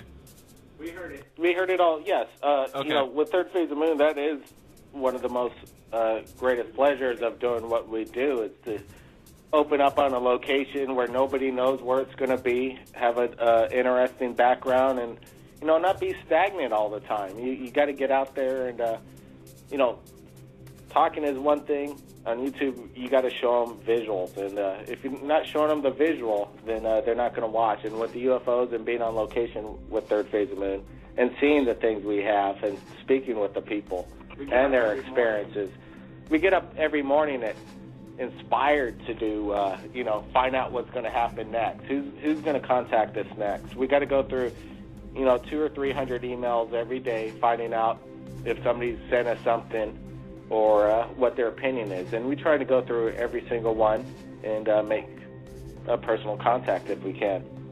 And people respond to that, because if you don't keep up on it, then it's just people aren't going to respond the way they are. And we're trying to keep up. We may have to hire help here in the future just to keep up on it and expand. Because YouTube is one place to show one thing, but there's so many other avenues to share, just like what you guys are doing right here on the radio.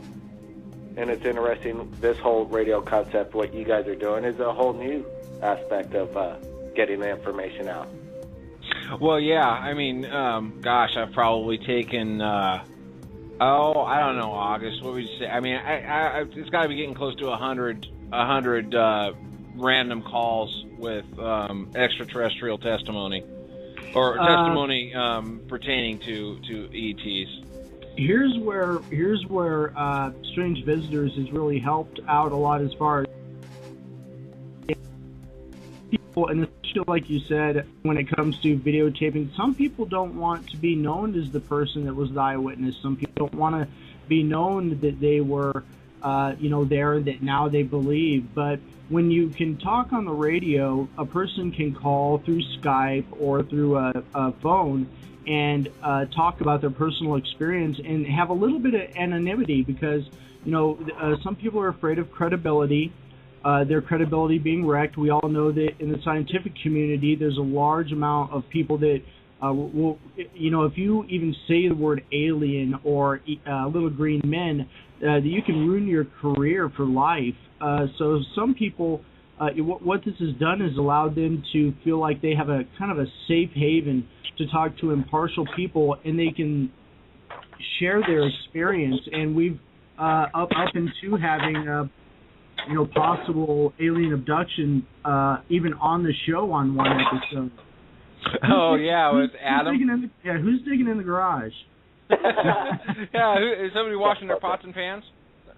No, it's one of the things that I've noticed is that it's very common for people to have occasional conversations about extraterrestrials or spirituality or ghosts or any of that paranormal stuff. It's when it's obviously becomes someone's life, now, excluding journalists. Blake, this isn't segueing into talking about guys like you or myself, but when it still becomes hard for the public to digest, to completely digest somebody who obviously has made their entire public. Well, Erica, you're one of them, right? Erica, are you still with us? Yeah, I am. Erica, the vast majority of I'll attack you instead of Blake. Okay, that's fine. Okay, cool. I'm picky like that. I don't mind it. Well, no, I mean, I was already doing it. I just realized that you fit into the category of the person that I was talking about, rather than a person like me or Blake, who's like at work, for instance. If I'll occasionally, if aliens come up, I'll talk about it. I'll give my theories. I'll philosophize about it, and I'll ask questions and whatever, and then we'll move back to talking about boobs. But in your case, it's like let's just say this.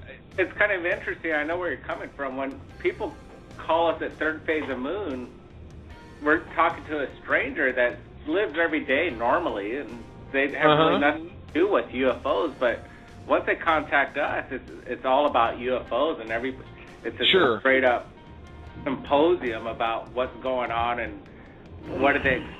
So it's kind of a neat place for people to just do, and it's just a 100% UFO channel. And once after we Skype with them, then we get to kind of loosen up and talk with them about daily life. And we get people from Jerusalem and all sorts of places, and from Kazakhstan and Peru and around the world. And now we got all these. What I was getting at was that it wasn't the validity of what the person has to offer. It's about. I was talking in the context of how the public will digest it. Now, a produced show that is in the topic of paranormal, obviously people are tuning in to love it or hate it. But I'm talking about the contactees and the experiencers out there who have basically that's what they do. Facebook, Twitter, their whole. Like I put my message out, is what you're saying.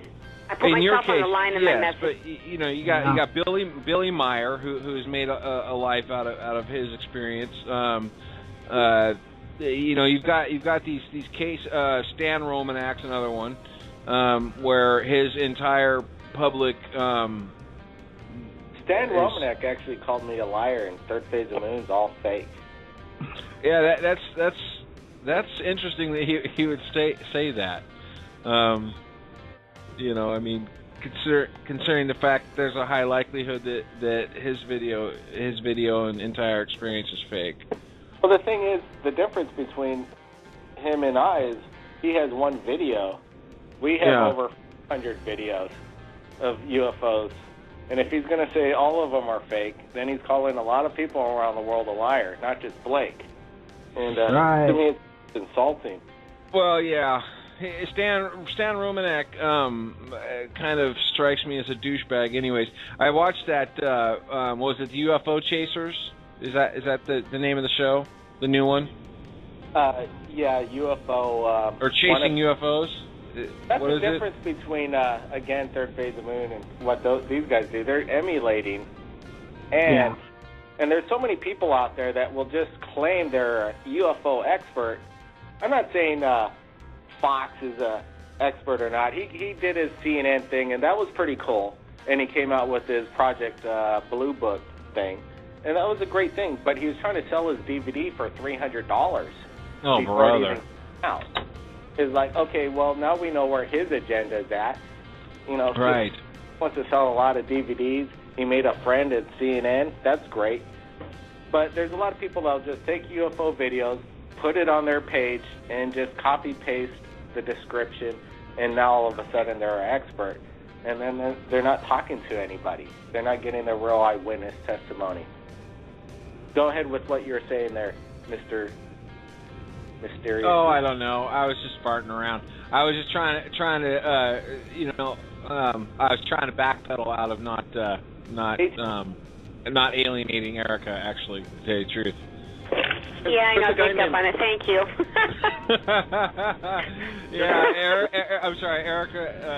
The ET. I can't even say it. I'm not going to say the joke. Never mind.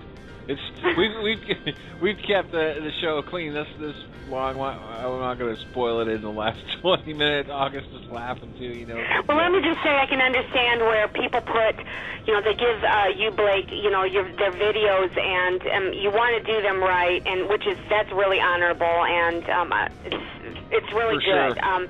It's professional, and like you said, it's only right.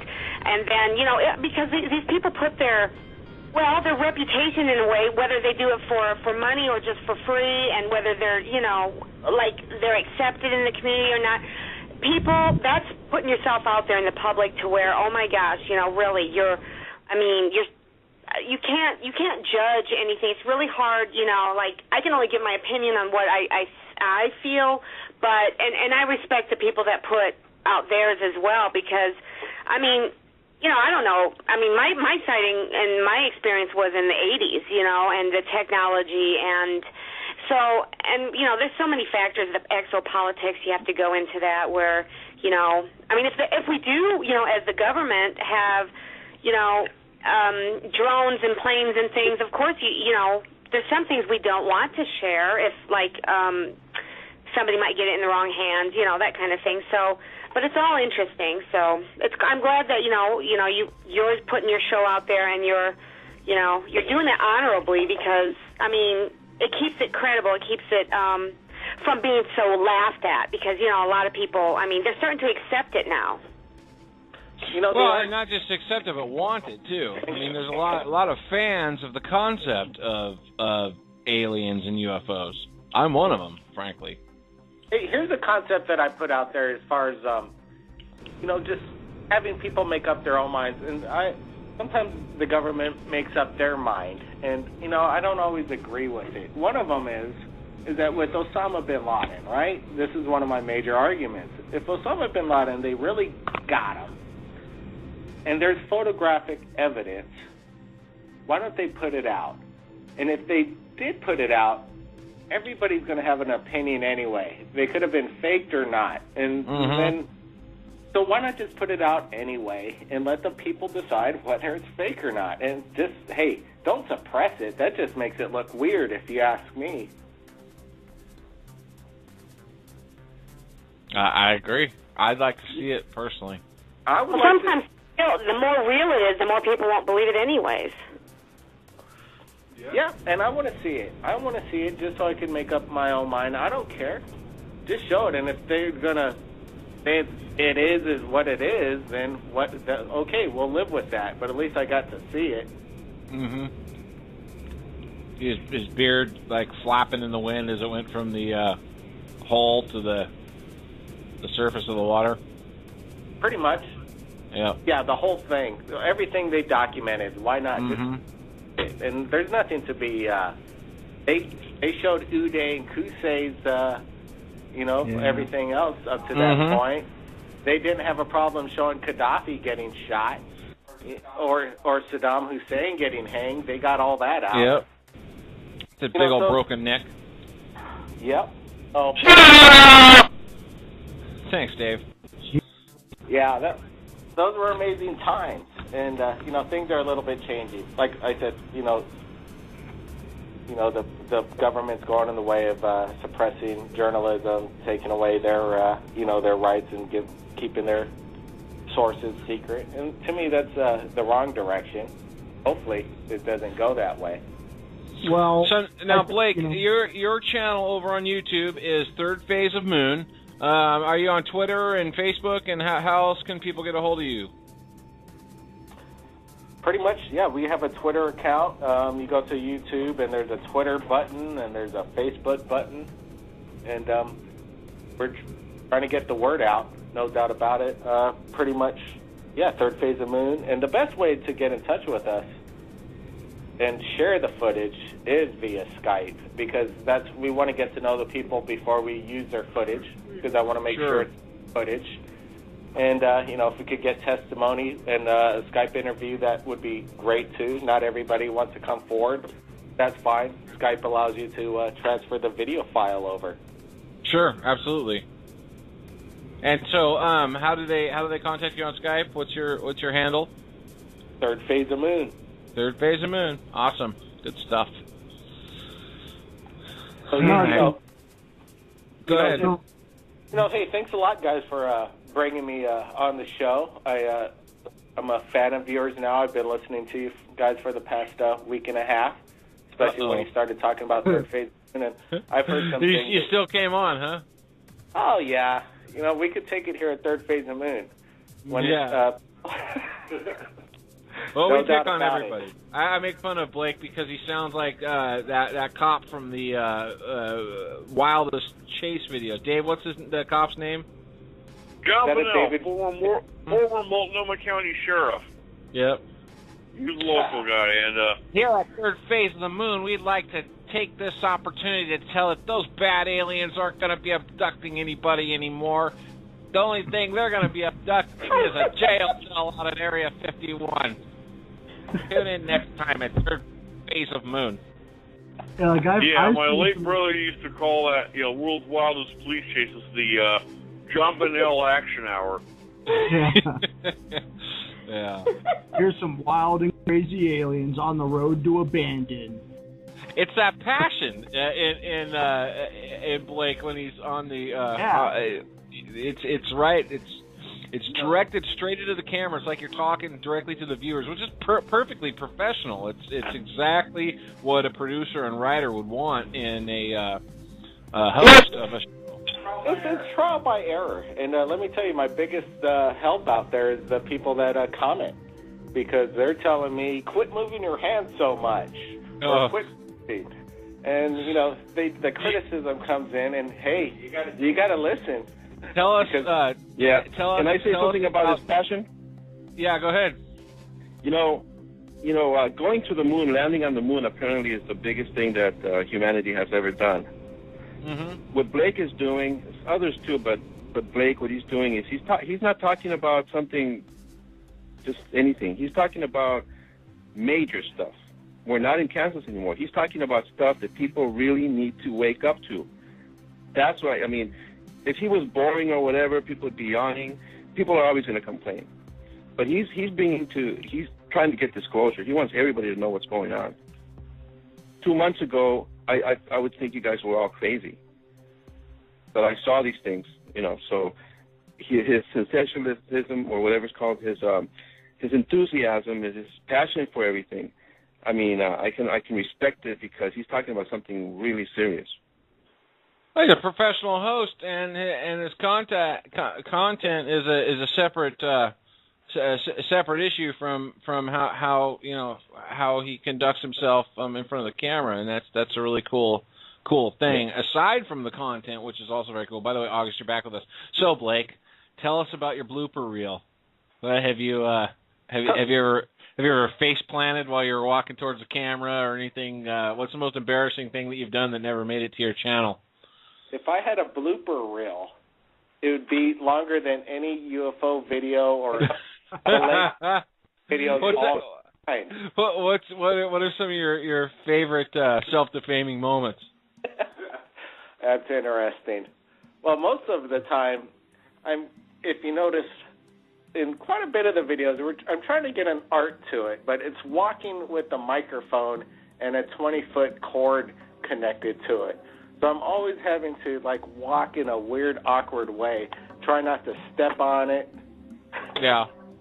See, what I noticed when you were doing that, when I watched some of your videos, it looked like you were stalking the camera coming forward, and it reminded me back in my wrestling days when a guy would come in and swoop and do a fireman's carry and slam me on the mat. So it was a bit intimidating.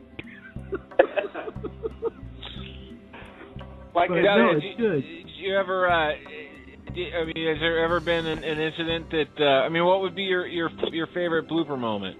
Fly was undone. You face planted. You got crapped on by a bird. Other things that happened. What the?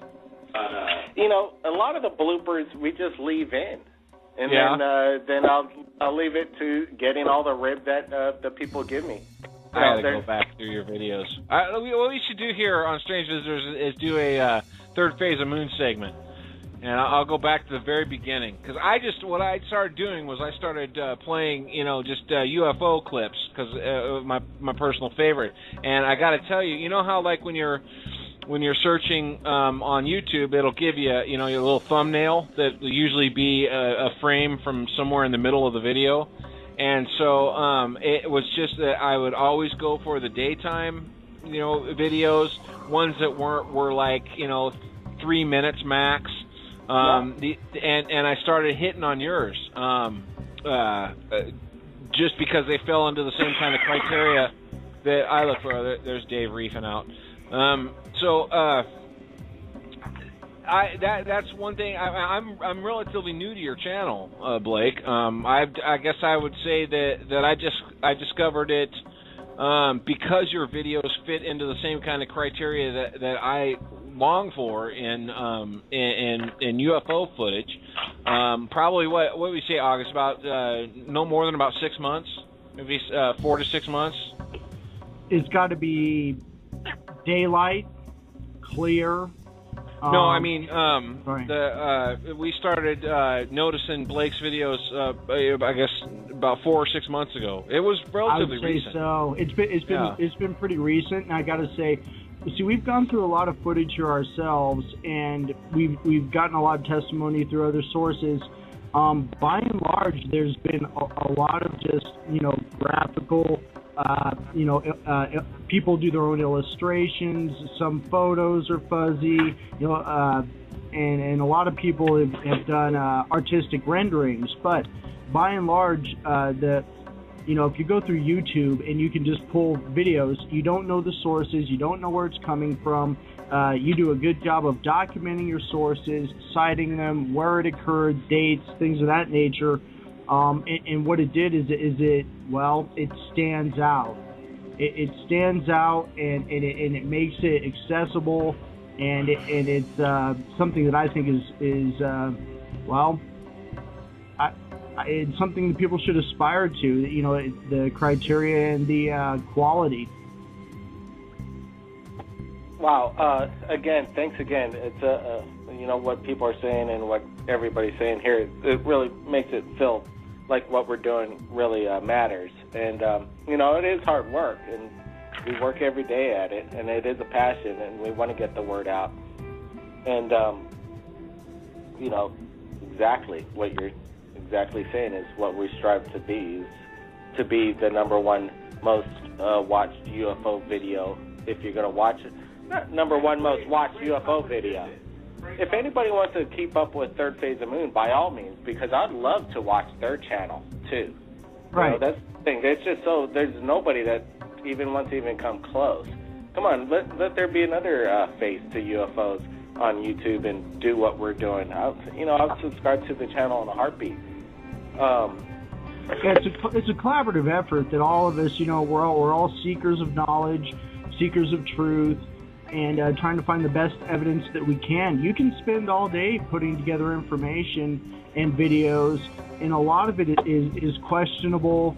A lot of it's really old, but nowadays, like you said earlier, the technology is getting to the point where you can have really high quality stuff, put it together in a flash, get it out there to expose it to people, and it's going to continue to go this way. And I like you, I feel very lucky to be in this point in time while we do have the ability to have freedom of speech, the technology to support it, that we don't have to spend $1 million on a rig or $100,000 putting together a video. And try to get people some information and see what their thoughts are. I mean, I think that's really the thing. Not trying to pull anybody over to the side and impose a belief system, but put it out there, see what people think, and get their opinions on it. Well, right now it's hey, again, you're doing a great job. But I'm glad we met you guys, and then we're in correspondence now. Oh, hell yeah. It's just gotta have you back, Blake. Definitely. Gotta have you back. We just got started. Again, tip of the iceberg, and it's all fun, and the ride's just begun. Third Phase of Moon has just made, recently this past week, the number one place to be as far as looking for UFO sightings, third phase of moon's coming up on top now. Hell yeah. That's great. And it's not going to slow down. It just continuously feeds in. And why wouldn't it feed in? Because the information needs to get out. People they're hungry for it. The world is changing. People are getting more enlightened. People are thinking that, is this possible? They're really coming to a conclusion. And a friend of mine said that the Galactic Federation of Light has a law in regards to letting themselves be known to the people. And they say they have to get up to 70% of the people believing it's possible. I got in a fight with them it's on the law this show. because they just don't want to disrupt everything. Obviously, if that's the case. It's a great analogy, and I'll go along with it. It sounds fine to me. Were you here for that, August? Uh-oh. August. Somebody was channeling. Yeah, that's me. That's my name, August. Yeah. Don't know if my Skype's going to kick me off here, but we've had folks, channeling the Galactic Federation of Light, and I got in a fight with them. Well. Oh wow. An argument. Well, see, this is what happens when you work through mediums and people who are channelers. No sometimes, evidence. Yeah, you don't know who you're talking to, number one. Number two, it doesn't mean we don't keep an open mind.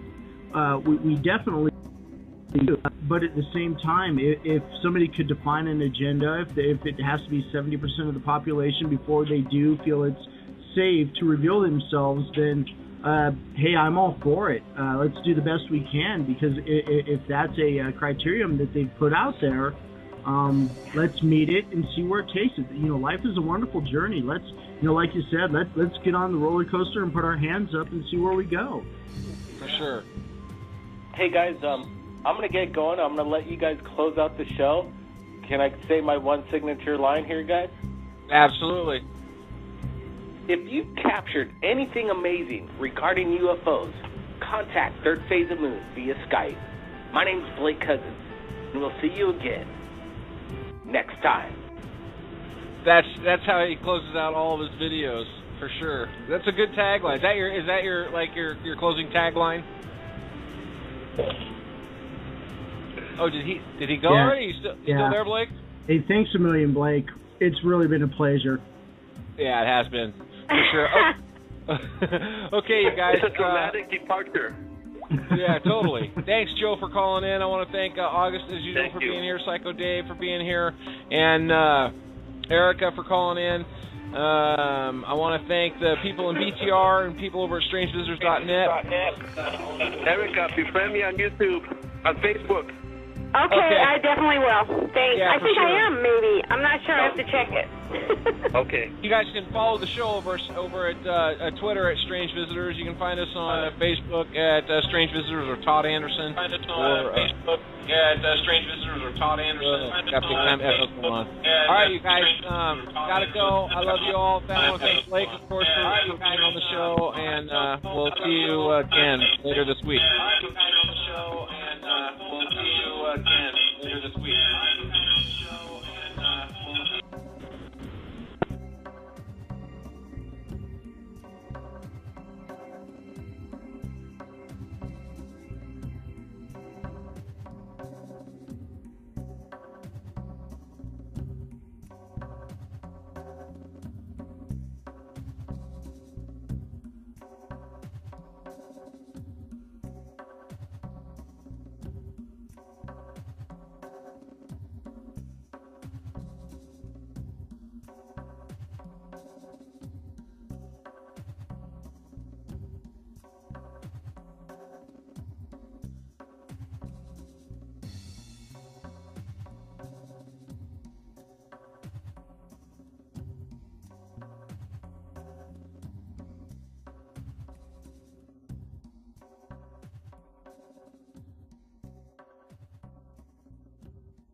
Erica is an abductee and contactee, and that should be good too. And I'm just getting excited. So let's go ahead and play a tune. We'll let the chat rooms finish populating, and we'll get right into it with Blake Cousins here on Mr. E Strange Visitors.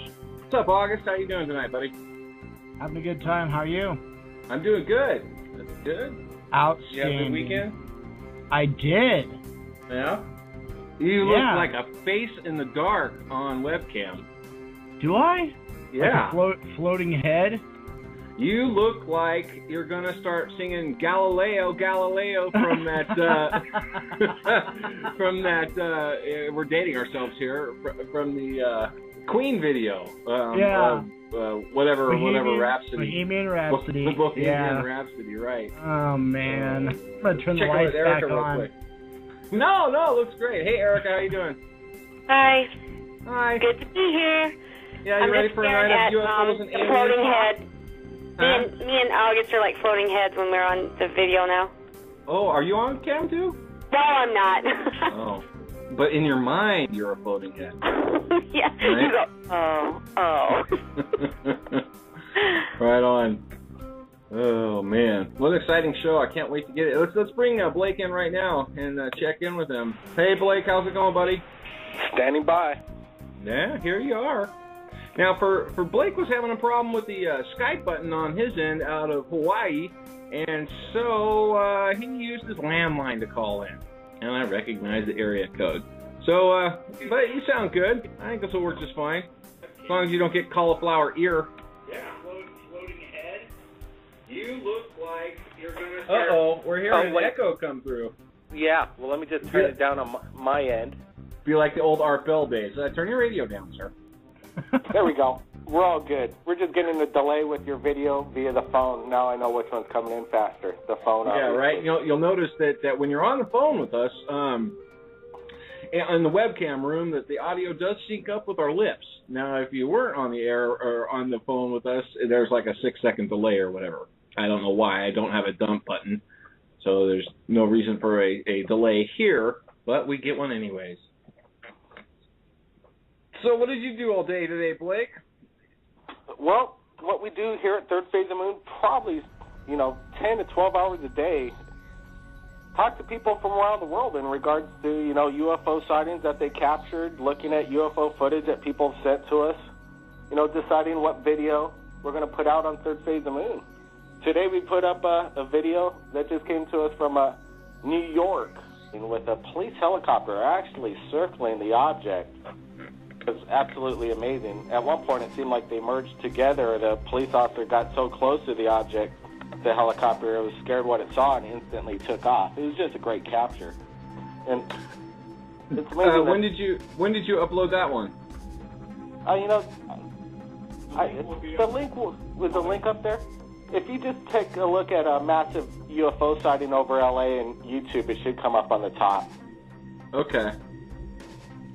Oh, that's right. We played that one that looks like a bun cake last week. That drone-looking one. That's cool. That was one of those absolutely daytime sightings that are just basically could be the smoking gun evidence of what is out there. For sure. At Third Phase of the Moon, we try and hold judgment of exactly what we're thinking it could be. Right. Let the public decide. That's what we do at Third Phase of the Moon. And they will.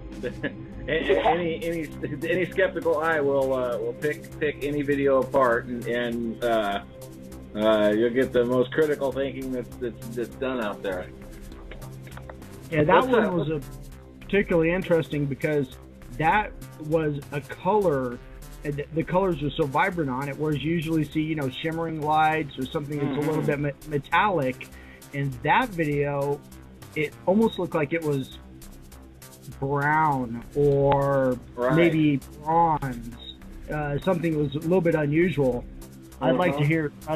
August, when we played that video, you brought up a very good point that I want to get into a little bit later. Let's not get into it right now, but a little bit later, I definitely want to take the time to talk about drone technology and how that's probably going to increase as time goes on. And of course, in ufology, and it's particularly in the paranormal, you know, we're always asking the question, ours or theirs, and of course, us fans of the concept of extraterrestrial visitation, you know, we're looking for the smoking gun, as Blake said, of ET contact here.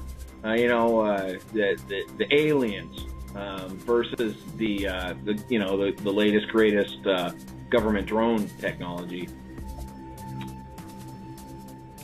I'd like to know. Go ahead, Blake. With what you're saying, and if you want to save it for later, you know, the drone and military, CIA, and, you know, what they're working on is far more fantastic than what we could even dream of. I'm sure they're 20 or 30 years in advance that what they're even giving them. And it's a possibility that some of the videos we get are definitely drones. Well, you know, here's my...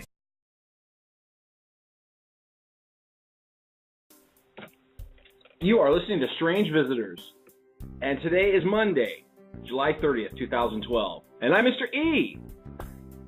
Oh, and there I go with my echo, doing my usual fail. Let me mute the show there so that you don't hear it coming back in your face while I say it out of mine. There we go. Okay, cool, we're done. Tonight we have Blake Cousins coming on the show tonight, and it should be nothing less than absolute fun. You know him from his YouTube channel, Third Phase of Moon, and we've shown lots of his videos here on the show. And I think that I'm hoping, I didn't do a pre-interview with Blake, but I have the sneaking suspicion that him and I have the same tastes in UFO videos, like I rant about all the time. I know that his videos are always fun to watch, and that's why I play him here. I don't know who all's going to join us tonight. Might have Psycho Dave in here, might have August coming in. Hopefully Erica will call in. I've got a switchboard full of people. Now, I just asked over in the tiny chat room, because Blake's in there, if he was holding on Skype, because I have one Skype caller holding, and I picked it up, and it's not Blake at all. It is actually a guy named Joe, who we'll bring on here in a minute. He's the guy that shot the police video, and I guess Blake knows who this is, but we'll get Blake in here in a minute. Man, I am so excited for this show. We talk about a lot of things here on the E Show, and we've dabbled in the paranormal for all 4 seasons, but you all know how much of a personal fan of UFOs, extraterrestrials, the whole science end of paranormal, and I just, this is a personal favorite for me. I'm truly excited for this. So we'll get Blake in here in a minute. My gosh, the phone lines are packed. So we will take you guys in the order that you call. Bear with us, and we'll get you in here as soon as possible. This is going to be fun. I'm so excited. I'm a giddy Mr. E tonight. So Blake, let's see now. August is already holding in the queue, so the Skype button must be already active on the BTR page. So if you're not seeing the Skype button, go ahead and refresh the BTR page. And and Erica's saying that she's in here too. Of course, we know it. Mr. Irvin Vasquez, a guy that works at a liquor store. His boss is a Chinese man, said, hey, did you see the lights out in the sky? He managed to capture some amazing footage, and we just posted it on Third Phase of Moon about 45 minutes ago with the live Skype interview, eyewitness testimony, things like that. Very cool. All right, let's take a look here. Let's see. Pause this here. And that would be the breaking news, UFOs over New York, July 30th, 2012. Watch now. What video, right? That's the one. All right, let's see if we can bring it in here for the fans to see. Amazing is, just the past 3 weeks, we've been getting video from Los Angeles, the UK, New York, Germany, and they all have the same characteristics of the same kind of light formations in the sky. And it's quite amazing that it's happened like in the past 3 weeks, all of a sudden mass sightings all over the world. It's been a mass pickup over here. You know, and it's not just for you. I'd say in the last 2 years, the sightings have consistently nearly doubled almost every month. We used to do sightings here and be able to do what we called UFO news, and it got so overwhelming, the sightings just kept increasing and increasing and increasing. Mm-hmm. So you're experiencing it now. So I wonder how many you're getting a day. Well, we get on an average, probably about 12, sometimes 20 a day. A lot of them are. Oh, my. It's quite amazing. It's just we got to weed through a lot of them that, unfortunately, they see it with their own eyes and they're seeing something.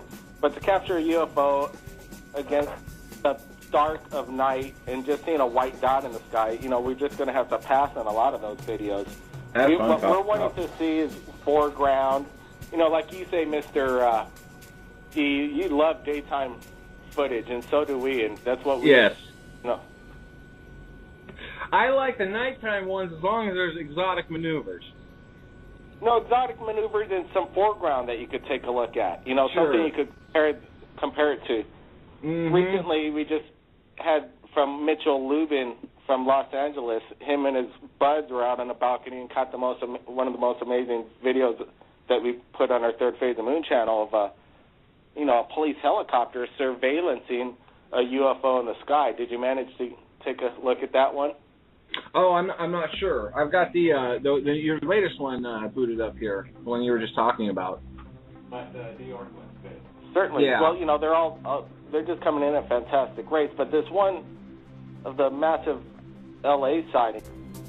Well, my theory on that whole thing is, and I haven't really got into this before, is that I think that we are going to see that come and go. And the reason why, and the operative word there is see, because I think that we may see them for a while, and then I think we're going to stop seeing them because they're going to keep getting smaller and smaller and smaller, and they frankly won't be able to be viewed by the just someone looking up in the sky. You won't see a flying disc or something, a swarm of mini drones or something like that. You'll start seeing.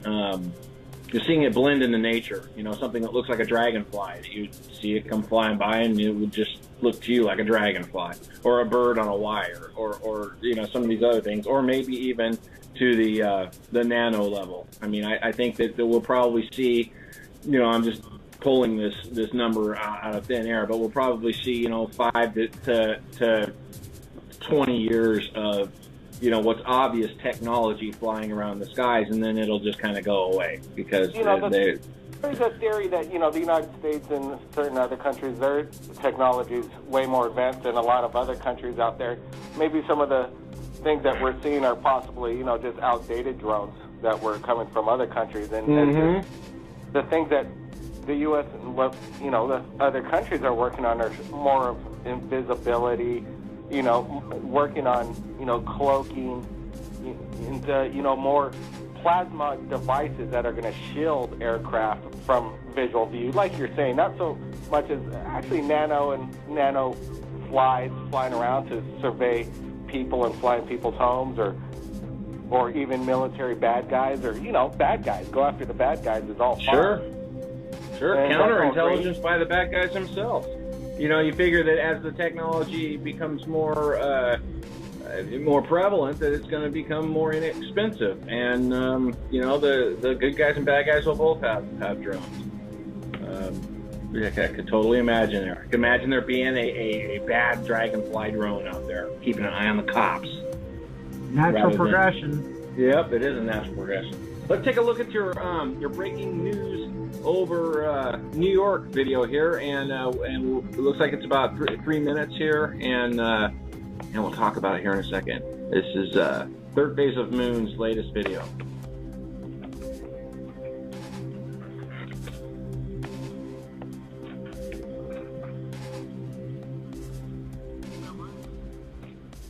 Now,